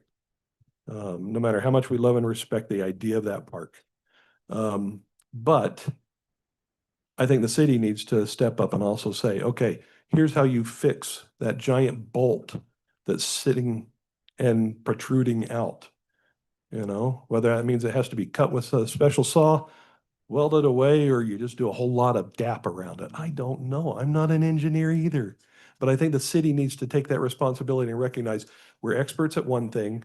You guys are experts at another. And just like we do with the Family Activity Center, with renting places for private people, we look at this and say, we want this train to last forever. Stop going on the short term. If they don't do this, then they're gone. We'll work together to make sure it happens. But again, I'm one person. I'm just recommending, at least if nothing else, let's take a 90-day to relook at this and say, okay, how could we do this better? Not to go down the same route again. It's not working. So how could we do this better? That's my suggestion. Thank you. Well, Joel, I agree that it needs to be done better, but I have to be quite honest. I'm frustrated at your comments because you were the parks chair for that long. And now when you're not the parks chair, now you're saying how amiable you are to making, and, you know, have the city take on it, all of this responsibility. Not once did you bring that up to city council and say this was a parks priority. No, we had a separate committee for all of those kind of things. That's You- where most of the discussions all happened in, just like they happened in yours. And we talked What straight I'm out. saying though is, I feel like right now you are portraying to everyone here that why can't we just make this work? Well, the fact of the matter is, if we take on the responsibility of the track, Not the and track. then what are you telling them to, then what are you referring to? Because you said the city takes on the maintenance of the park. It's our park, That's right, the park. So I would consider that the infrastructure itself. So the which should be the ground- track. The track's part of the, The track sits on top of it, and like we said, we can pull that at any time. I don't think that our guys know how to do the 3-level ballast and run the tracks along it. I think that is something for the club to have to deal with. And they have to deal with it, pay for it, and get it done. And they don't run without that kind of level of dedication to it. But I think the park is ours. It should always be ours. that's the whole point. That's why we're even having this discussion. So what items are you Yeah. thinking that the train park is doing now that we would take over and do? But I think, And not have them. yeah, I think that's a good question. So part of what we need to do is look at this is one is going to be our permanent park. It's going to be a train park, and the tracks are going to be managed by the people that are using them. I don't think we have that expertise at all. And nor do I think that the citizens want to take on that cost. We're not St. George. We don't have that kind of money. What we have instead is a group of volunteers, a club that wants to be able to lease space on top of our park. And that is what we did in that contract, was we created a lease system where they own the responsibility and tracks, and we don't. The mistake that I made, and I was fully apparent in it, is that I don't, after 5 years of working with these guys, and please don't take offense at this, but there's a lot of bad attitude, and that needs to end, or just not be part of the club itself. Or we come in it with the clean slate of, we own the park, you are leasing the land for that track. We will take care of the amenities of the park itself.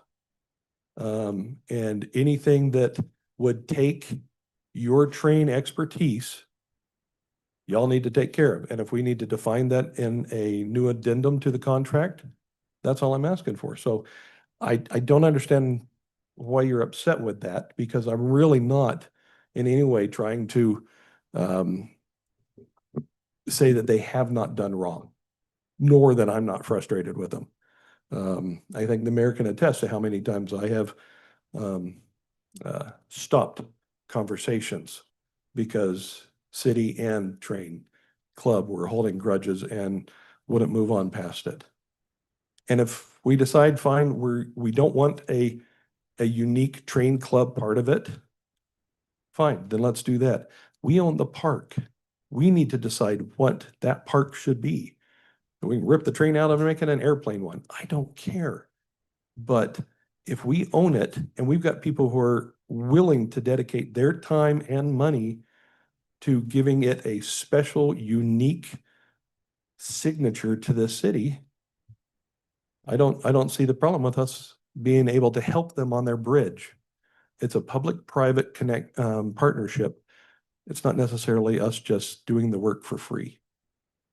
And I feel like that's what our agreement has been up to this point. And if we keep doing what we're doing, we're going to keep getting what we're getting.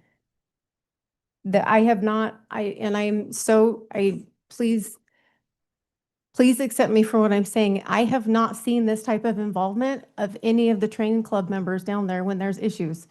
I have taken photos myself of the park. My son was 9 years old and the weeds were taller than him. And the excuses we got were, well, the sprinklers came on. We have to water the grass. I couldn't get people were busy. I mean, people don't want to join a club to do yard work in a public park. Mm-hmm. It's really difficult. The practicality of that is very difficult. Yes, yeah, we all recognize that. So Please don't help me. Please. I am absolutely willing to work with the train club. I need everyone to make that known. I am absolutely willing, but I will not continue with how it has been going. And I need to know how we're going to pay for it because we have another agenda item up here. Number 11 is our budget. I don't want to have to tell everybody right now when gas is doubled in price that we have to raise taxes to pay for a train. I don't feel good about that. I don't feel like that is right. But if the citizens of South Weber are willing to take on that financial burden, we could create a special tax district. Because the fact of the matter is, we don't have the money for it. Well, the weeds is something that the Parks Department already does, and they already do the mowing. The only additional cost that I can see would be, well, it would have to be that probably a little bit more product would have to be used out on it. It would be applied to the schedule that the park already does for the parking lot and for the area around it and the bike track. Let's not get into the bike track. And so I think the money for that, for the city to take over it would be nominal, minuscule compared to what it will be for us to rip it out and repair it. We don't have that in the budget either, which means that the tracks and the ballots would all be there for at least a year until we could come up with something more. So, but I know you're not against them. I don't want you to assume that. I don't think anybody is against them. I think we want, and I wish that the train committee would really understand, we all want this to be successful. My grandkids rode that St. George train every day we were down there this past week. The Sarasota Springs one, no, I didn't stop, sorry. But we want this to be successful. This is a big win for our city and a big draw. But, you know, either we're going to have to figure out a way for you guys to make more money by running twice a month, which if you guys want it, we could talk about it. That was But- what we originally pushed for, and we were told that they wouldn't do that. Well, I think we're at a new compromise now where it's got to be some type of pay to take care of the things that you have. And on areas that you guys are not the experts in, the city should take over because I don't really want you guys determining how to fix some of the safety issues that we have. That's what we've got professionals for. Yeah, absolutely. I feel like if the Parks Department takes over the weeds, we're enabling behavior and we're saying, no, it's really okay. You continue down this path. I don't Not think weeding? no, if we take it on, we enable their behavior to continue. To not maintain things. You're saying that they're not being maintained, and then if the Parks Department takes it over, then it's just saying, oh, I can't do it, I give up. You do it. And I don't think that's the right approach. Well, And I I don't- have concern about herbicide budget, and that budget would definitely need to be increased, and there would Yeah. definitely need to be a plan. And definitely to agree with piggyback with Shig though, like the debris, like when they pulled the ties out, they didn't just pull them out and take them away that day.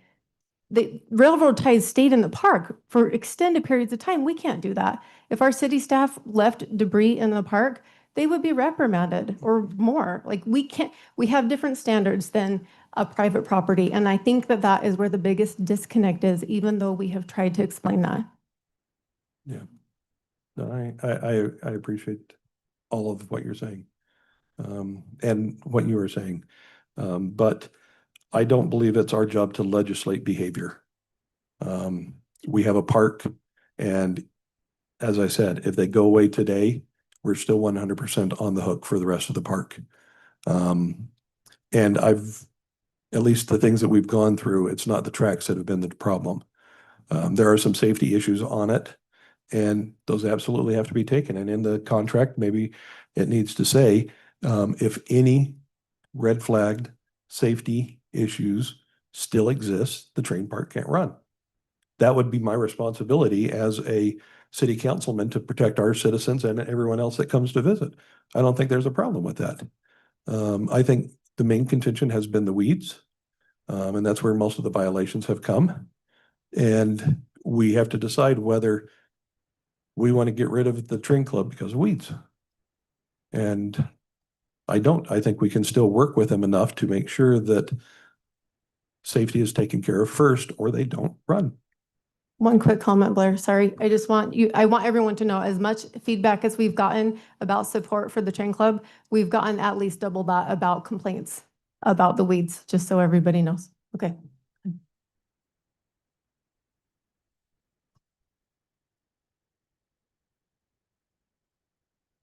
I didn't know how to respond on that one. I'll leave that one alone. The weeds are the least of my worries, other than they are the complaints we've had from the neighbors, especially the neighbors that have lived right on the park. And one of them is a member, well, used to be a member that sat up here in this meeting and another meeting. And he always got those, he made sure we all knew about those weeds. And there's several neighbors that have complained about those weeds, including one of your members who left. So just so you know, I've had those complaints, but the weeds are the least of my concerns. I agree. If we had to take care of the rest of that area, it would be an added expense to us. I get it. It's not just herbicides, that kind of stuff, but to take the amenity out of the park is very expensive for us. As a city.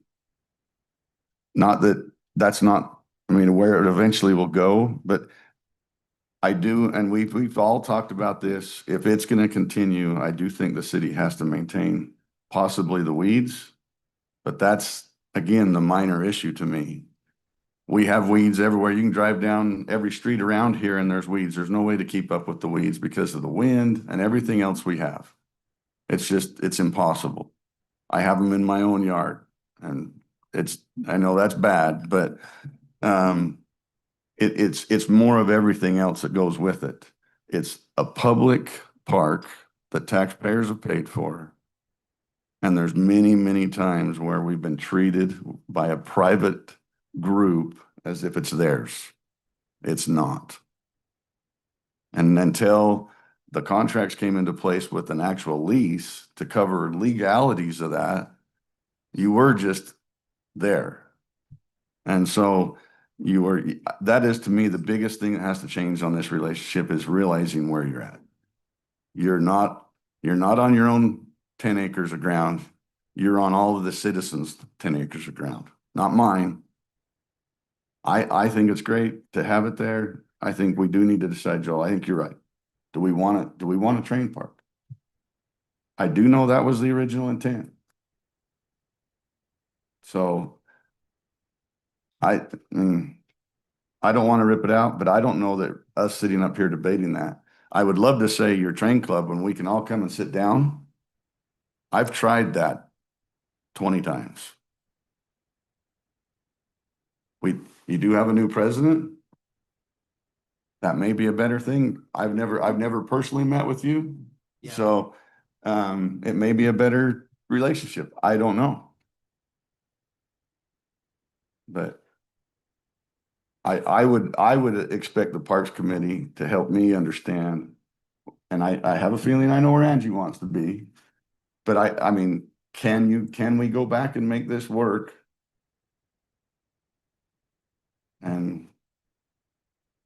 And I would personally like, and I know we're running late, but if Parker wanted to take 2 minutes, you're the president. I prefer it not be someone else. To come up and tell us what your opinion is after listening to everything else. Yeah, I mean, weeds have been an issue. We have upped our budget. Pete actually was really kind. He did a ton of research, went around to all these different farmers around town, knocked on their doors, went to local nurseries, and he said, what works? What actually kills? And took them handfuls of weeds. He's like, what kills these? And so we have changed our weed regimen, whatever you want to call it, how we take care of them. And then after the insurance thing came out, we actually already capped the crossing arms that were an impalement hazard. We had the gates ready. We've been trying to get all of this done as quick as we can. But end of the day, the only tractor that we own is a train. So getting a tractor out there to remove bridges is very difficult. We built up the loose bridges with dirt, and we really are trying to be good citizens and good neighbors in the park. Like when we are out there, Cody was with me not too long ago, helping me do the bridges, and our train is just full of dirt. We had some kids come over and they're like, "Can we ride the train?" And we're like, "Give us 10 minutes." We ran to the shed, took the train, pulled a few cars out, and we gave some rides. But we always follow our insurance practices of having 2 people on the train. And we really are all about safety. And we're trying to get better because we want to be a great neighbor and a great part of the community. We also want to be here for city events. I know there's no events out at Candy Meadows Park, but one thing at our beginning of the year meeting is we want to know when the events are and we want to have the trains out. The events might be on the other side of the city, but we'll still have trains ready, members sitting. And if nobody's there to ride, we can at least be getting work done, you know? So. Thank you. I do have a question for him. If you may step back up. Yeah, definitely. Given any discussions that you've heard on both sides and as president, how do you perceive moving forward, bringing this relationship forward so it's less contentious and a more harmonious outcome? What are you prepared to do in your leadership role on your side of the fence? So I mean, the big thing that we're doing is we really are trying to get a lot of younger blood in there and introduce new people to the club. Working with Weber State is a great avenue to get younger people introduced, building our own trains and doing kind of STEM related stuff, welding train cars, designing them, catting them helps us get younger blood out there. So one big thing is getting younger people involved and the younger community. And that's one way we're wanting to push it. And then also just doing more localized research on things. There, maybe I rephrase my question. How are you as a president going to represent your club with this city so it's less contentious and more harmonious? No, definitely. I mean, respect. I think respect's a two-way street, and I mean, yelling at anybody has never gotten anybody anywhere. Even when contentions are high, I like to just, everybody has something good about them. I mean, I like finding the good in people rather than just, you know, pulling whatever I can out of my pocket from 20 years ago and being like, why is this way? Because the past is the past. We've got to deal with what's happening now. You know, we can't change what's happened in the past, but we can fix our way going forward. And I'd rather take the high road going forward. General question maybe for the council, maybe for the drain club. Is there any reason why they struggle to get a backhoe? Why as a city park and a city amenity, we can't offer that service to aid in some of these things we're trying to get done? Or is that a liability that we're not willing to cross? I mean, if we're going to be a partnership and this is part of a park amenity, where do we draw that line? It seems like the line needs to shift. How far do we shift that line and how much are we willing to help them be successful, but not enable them, given the comment before, to move forward? So I'd like to hear the council, and I know staff would like to respond. I would think that maybe if we moved in and offered to do that, we'd be doing it more than we really wanted to be doing it. Expectations would be then that the city's going to take care of everything. So if we go down that road, are we willing to go in and take care of everything? So that's what I think expectation that they would have.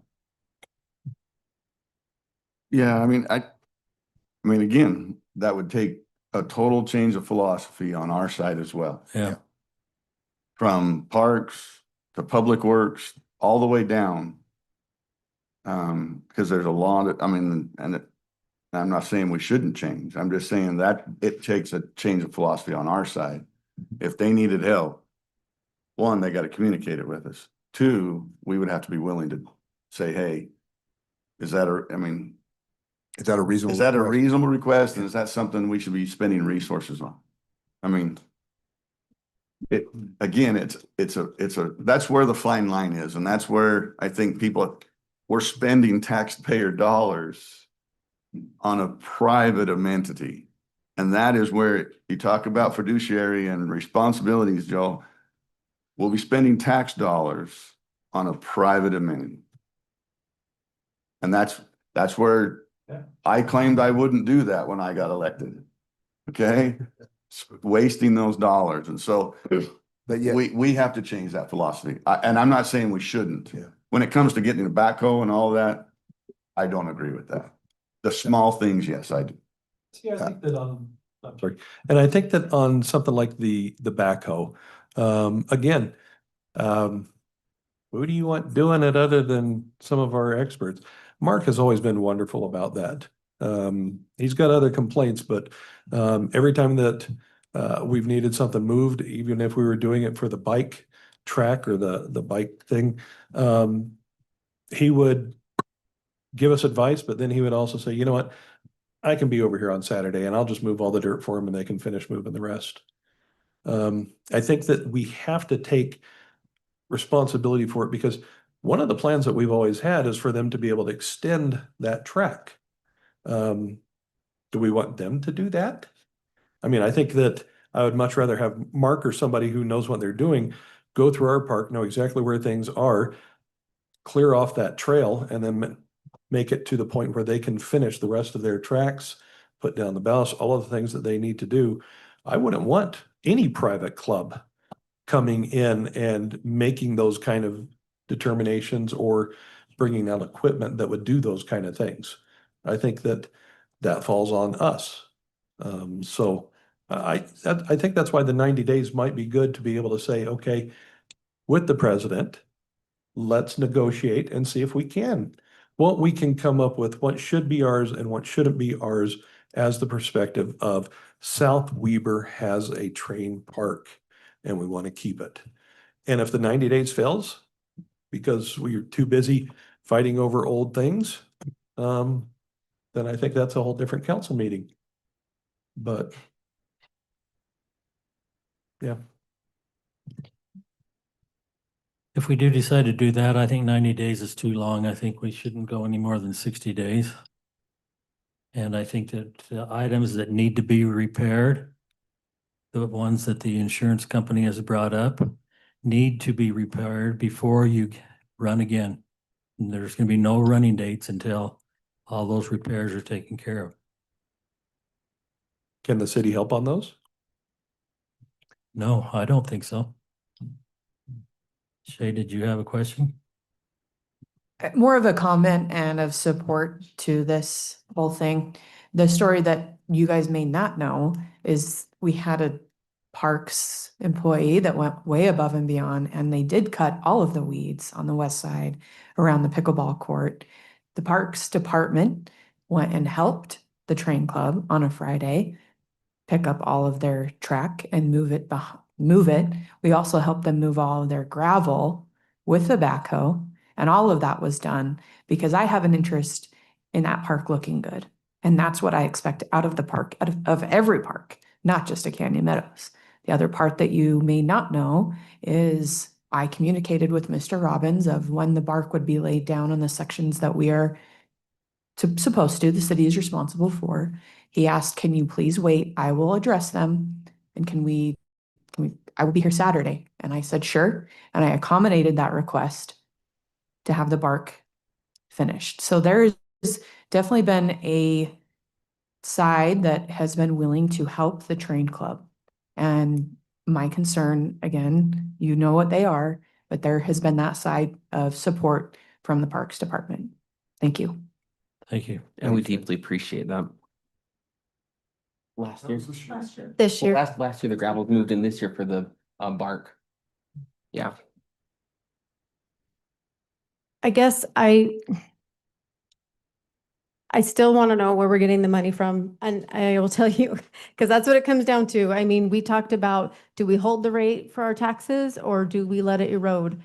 What kind of money are you talking about in your mind? I don't know. I have no idea how much it's going to cost, but I know that there's going to be there. If we took over, I mean, so many different options. I don't see a huge expense, Angie, and I'm not trying to dismiss what you're saying. No, I If- appreciate the perspective. There'll be some labor, added labor, so I get the labor that's involved. If it's weeds, I understand the pesticides and so forth, but I also think that we don't buy exactly in quantities that we need for, I think there's a little bit of a factor stage. We have a little bit more fertilizer, we have a little bit more pesticides that we might be able to stretch it. I don't see this being, $100,000 or anything like that. I think it's gonna be less than 10, probably less than $5,000, which the budget can easily absorb. And then we can monitor it moving forward as to what those actual costs were. I don't think we need to rush to raising taxes or things of that nature. I don't think it's that major of an expense, and I could be totally wrong, but I'd rather go a year and experience that and then have some data in which then to move forward. But I really think if we're gonna take over the park and park maintenance that has the train facilities on there, then I think we need to establish more of a operator contract or contract operator agreements. So that anybody who wants to come and run their trains, they have to have certain responsibilities and schedule it, work with us. We're now taking on an administrative role and trying to manage the operations where they're doing their thing. And I think there's gonna be some cost associated with that, some administrative costs associated with that. And those are things that are hidden costs that I don't think we can realize or guesstimate right now, but we can work towards. So but it's that level of, you know, you get beyond the past, we're trying to figure out where's that line. I think the line has to shift. I believe that the park is a train park and we need to maintain it as a train park, but what does our roles need to be? And those are gonna have to shift. And I see some of the cooperation happening. I think we just need to move down that road more so. Can we, you know, get these things repaired in the next 30 days? I don't see why we can't take it in 2 weeks. It's ridiculous. It's taken 5 years to address some of these things. And it's ridiculous that we had to get all the public involved to get the fire under our asses to make something happen. Sorry, I swore. No worries. Need to do that. But I think it's just like, let's just get it done. Let's pick it, you know, tomorrow, get out there, cut the wire, whatever you need to do, get it done so you can run. And then they take the next 30 to 60 days, 30 to 45 days to work out, take the old contract, throw it out the door or modify it, amend it, whatever that needs to be. But I think we need to establish a new relationship or we're going to be managing the park and you're going to be managing your trains under certain conditions. And until there's no one who wants to run trains anymore, then we consider, you know, tearing it all out and making it a different park. But until that day, I think that's where I'm at. Is that a recommendation? I don't know if you can make a motion or recommendation out of that or not, but that's, I need to make it clear though, that I'm not recommending we tear the tracks out right now. Okay, thank you. I wasn't trying to put words in your mouth that way, Angie. But I don't think we just cut it off right now. I think we need to move forward in a different relationship. And I think that's what's been said in different ways, in different forms. What that is, again, I don't have that answer, but I think you don't run until we get those safety issues resolved. And then we get 30 days to get our feet to the table. And maybe certain people aren't at the table on the train club side. Maybe certain people are who could speak on your behalf. And certain people on our side don't be at the table. Certain people are. And we come to a higher level and move forward. But I can't put it into a motion. I don't know how to do that. What I said. It's pretty easy to put it into motion because you're probably gonna have to continue it. But so are we, if we do that, are we giving it back to the Parks Committee? That would be you and Angie. That's one option. If we're the right people, given our histories to move that thing forward, I'm fine with that. If the committee thinks newer voices or newer people need to step in and do that, I'm open to anything. We just need to get the right people at the right table to do what is the higher level accomplishment we're trying to do on both sides. Because, you know, if we get the same people in the room, it isn't gonna happen. And we're gonna be right back here having the same conversation. So how we do that, who do we identify? I'll leave that up to the council, volunteer, whatever. But when we talk about the city taking over maintenance, it really, that just goes back to weed control. Bingo. Basically. I mean, that's all that is. I mean, it's not everything else. And so there's a lot of those other things that have to be worked out with you guys, Parker. Yeah. And Joel started down the road on a couple of those things, and it's realizing that you have to bring things up to city standards because it is a public place. For sure. We don't just go build a bridge willy-nilly. It has to be engineered.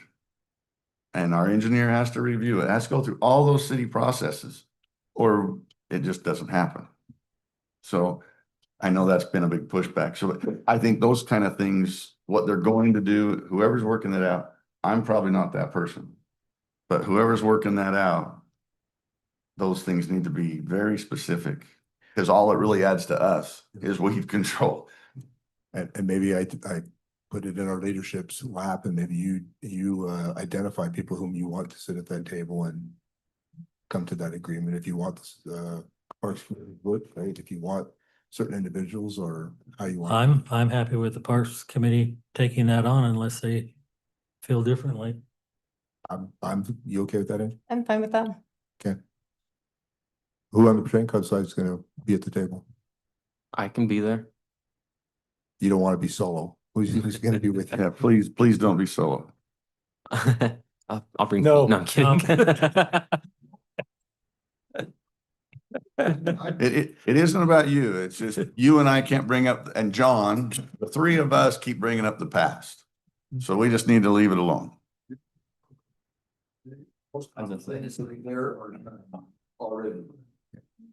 I think I'd bring some of the younger members, myself, Garrett, Cody. I mean, all of us were like 12 years old when this train club was built, so.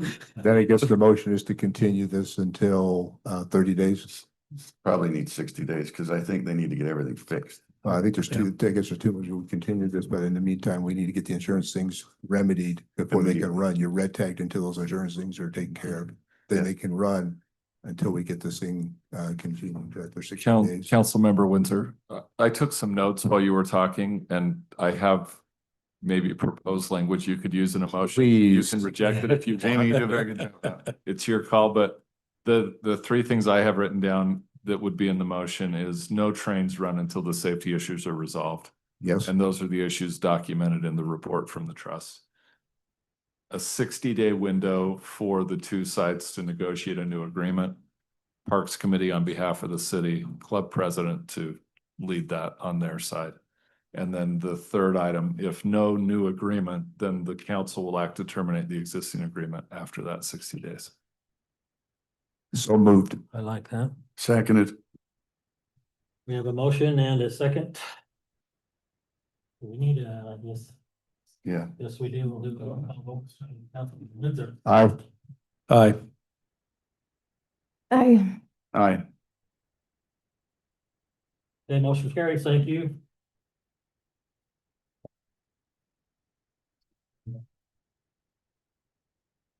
One thing that you need to establish right out the bat, we're going to do with the hearing, maybe you weren't there, was when they started doing it, because they didn't want us on their track, near their. That's what I track. said. And we created a buffer, and so then we says, then you control their needs. So they would have to relinquish that. yes. Let's go to the They next. would have to. What's our next?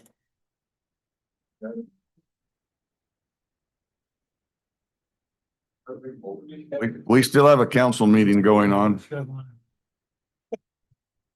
Okay, our next item is resolution 26-11, 2025 municipal wastewater planning program.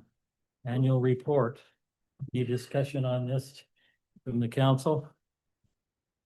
If we're good with it, then we'll ask for a motion to approve this. Mayor, move to approve resolution 26-11, the 2025 municipal wastewater planning program annual report. Seconded. A motion and second by Councilman Howerson. We will roll call vote, starting with Councilman Howerson. Aye. I, Aye. Aye. Okay, motion carried. Resolution number 9. Resolution 26-11.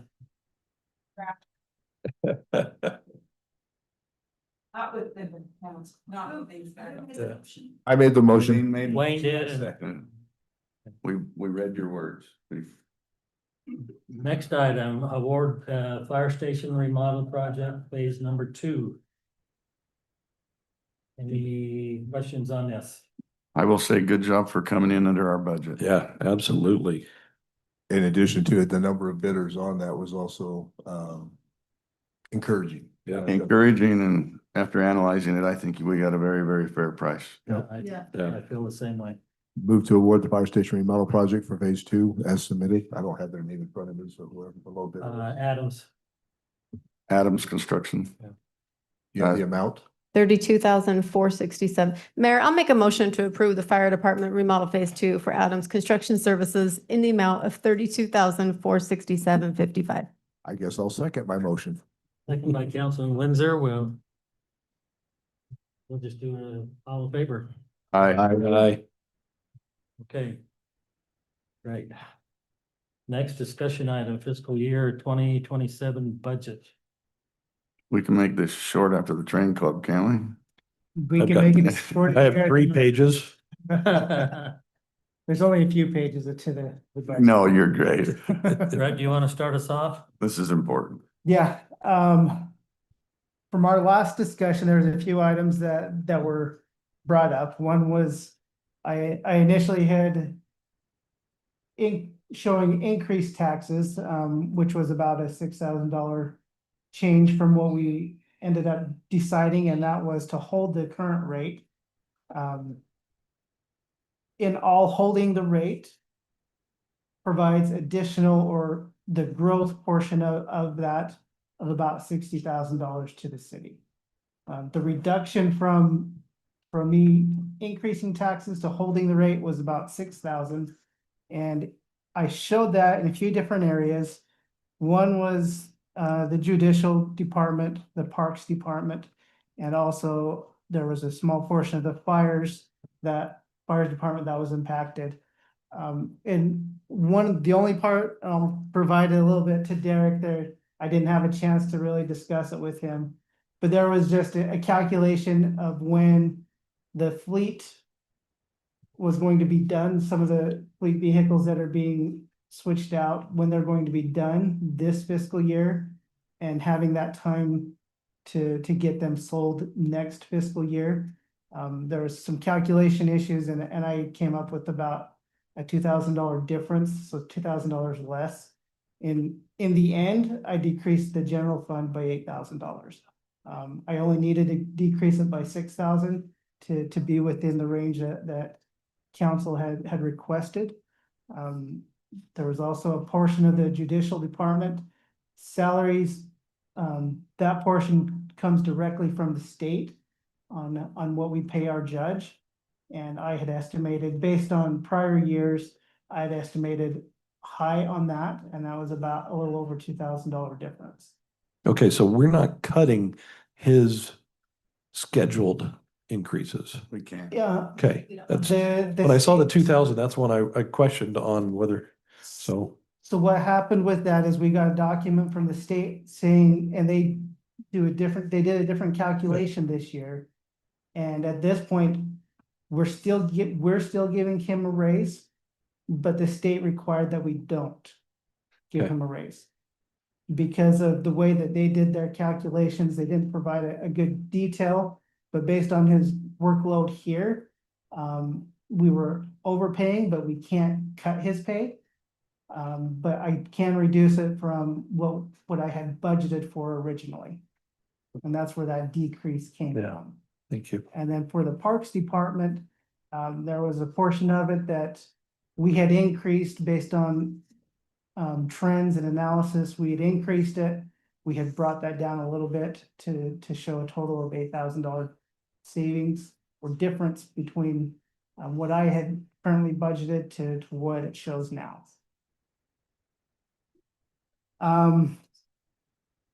I also, just to let you guys know, I provided different information. We know. Hopefully it was somewhat beneficial to you guys, and it helped you guys understand it a little bit better. I broke it out by the personnel costs and capital costs and operational costs to kind of show where things are, where our funds are going, and how they're supporting the city and the services that we provide. Appreciate that too. Thank you. I'm just going through my list here. A majority of the increase and use of the fund balance is for one-time projects. And another portion of that is for staffing adjustments that were put into place. Let me think. Overall, I know it shows a $24 million budget, but there is a lot of transfers back and forth between other funds, transfers in and transfers out. So actual dollars is not 24 million, but a lot of that covers because of the structure of a city. There's a lot of different funds that are involved within a city, and there has to be transfers back and forth. As I mentioned, there was use of one-time funds and fund balance, just so that you guys are aware. Fund balance is there to support future projects. It's a lot like a savings account, so that you guys can make good decisions on how and what projects that fund balance is used for. There are some restrictions at the state level of how much we can use or how much we can build up our savings for each fund. And based on the analysis I did, that's where we come out with where we are with the 7375 project. I felt that there was enough in our fund balance to support that project. All in all, this budget does maintain the current tax rate that we have of the 1334. It provides staffing stability. It funds the major infrastructure that's needed, and it also uses reserves strategically for those projects while improving transparency in how this data is presented to you guys. Do you guys have any questions up to this point on the data that I provided or items that have been changed from the last meeting we had to this one? I just wanted to say I appreciate you putting in the per capita calculations on there.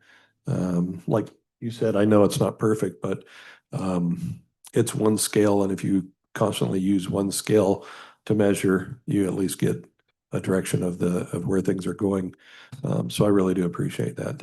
If you would like, over the last week, I know I didn't have enough time to do it, and if you guys want the data, I have pulled about 10 to 15 other cities, their per capita for property tax and sales tax, and did a per capita for them as well, based on their population. I can provide that data if you want to look at it. I didn't present it because I didn't have time to put it in the packet, but it's there if you want it. I also broke out a trend for South Weber for the last five to 6 years of where we're at in comparison to both of those. Well, I know I appreciate it. I think that part of what I was trying to say with all of that was try to compare and take a real look at if we're overspending where we really should. It's funny with that and the seeing that the most that we're going to get really out of keeping the rate, holding the rate is around $6,000. I think with all the risks that we have, Parsons going out, at least the option of that happening and that fund going down even deeper that we get from them, sales tax from others, and making sure that they reach certain. One of the big ones I still have is that it shows that we do $150,000 of interest earnings, but that's at the higher rate that we're at right now. And there is potential, at least with Trump and the Fed, that will lower, which means that the income from that will also lower. I just want to make sure that as we're looking forward, we're not spending now and, not taking into account what's coming our way or could come our way. So I appreciate you putting that information in, and it was very eye-opening for me. So thank you. Yeah. I do need to make one suggestion for. I take back my thank you. No. Just kidding. For next meeting, one of the new requirements from House Bill 236, I believe. One of the requirements is that we create a schedule for tax impact. The difference between us holding the rate, because we have to go through truth in taxation to hold the rate, we need to create a schedule to show the difference between if we just take the rate as is and we take that revenue, or the difference between holding the rate. Like I said, that's about a $60,000 difference between us just taking the rate and holding the rate. And we also have to show where it's going. Correct, and that's kind of what I was getting to. There's the analysis that I did. There's, I think, 3 different options that we can look at that, and I was hoping to get some kind of direction from council on that. Just as staff, there's one is we can always look at personnel. That's one option we can come up with to determine that difference between holding the rate and taking their current rate. And a second option is operational, line by line. I can go through for each of the departments in the general fund and determine where we would cut up on those line items to get that, to make up for that difference of about 60,000. And third, we can look at adjusting the rotation of the fleet. That would create some savings there. I haven't had a chance to look at what the best options are, but I was wondering what council thought and if they had any specific things they want me to look at as just providing that number, not necessarily saying that we're not going to go through truth and taxation, because that's the intent. But if there's that slight chance that we don't get that we don't hold the rate, we would have to figure out where we're going to cut. And that's kind of where this tax impact schedule is coming from the state. If there's anything particular you guys want me to look at, where to hold back on those funds, know that we can't spend those funds until we've gone through truth and taxation. Couldn't. What's that? If we hold the rate, correct. You accept the rate? And I would think that that should fall on the department heads. You give them the amount that they need to cut, and as professionals, they know their areas better than anyone else and what they can and can't cut. I don't know. Okay. And then if not, then yeah, we would have to get involved, but. I want to back up to Wayne's comment.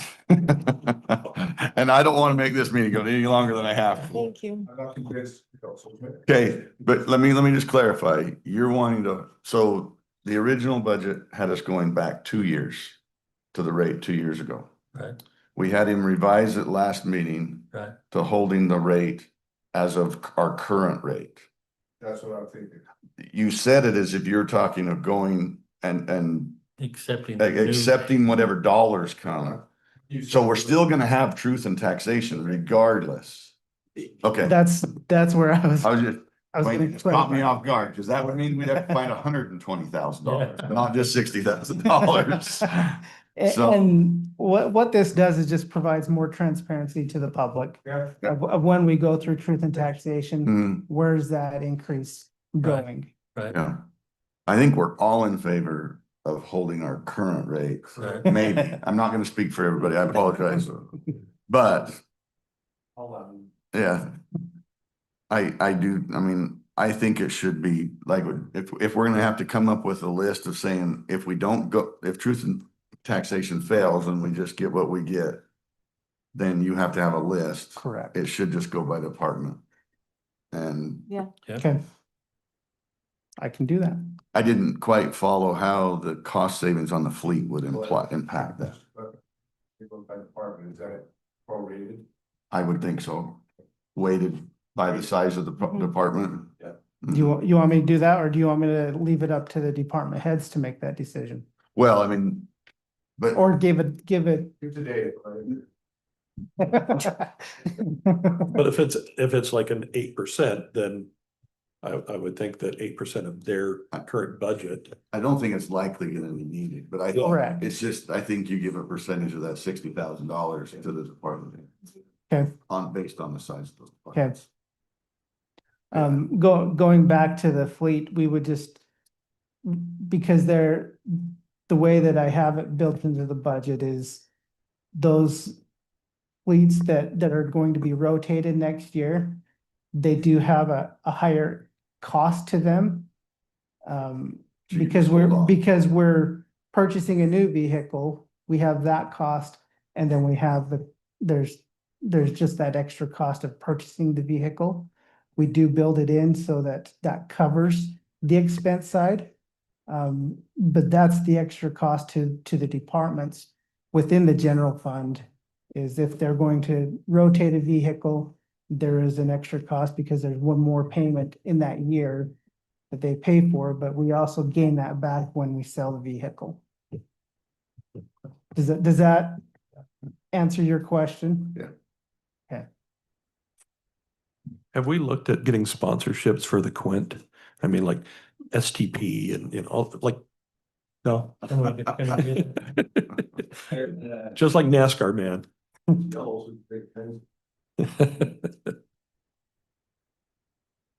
I do have to say that Derek has done a great job with that, the way that it's set up to make payments. If we make payments throughout the build, there's certain discounts that we do get, and I think that's a great option, because that saves the city quite a bit. We got a great chief, we know that.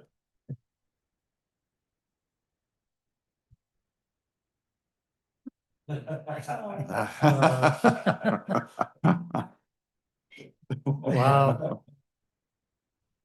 Okay. Council have any other questions on the budget? No motion or anything on that, I right? don't think so. No, it's just discussion. Good. Thank you for the effort. Thank you. Yeah, Thank you, Brett, that's a Brett. good job. Thank We you. appreciate it. Welcome. Jamie, have you got anything? No, We're good. We've done everything good tonight. you all are brilliant. Okay. Tia, thank you for being here. Are you filling in for Shaylee, or are you?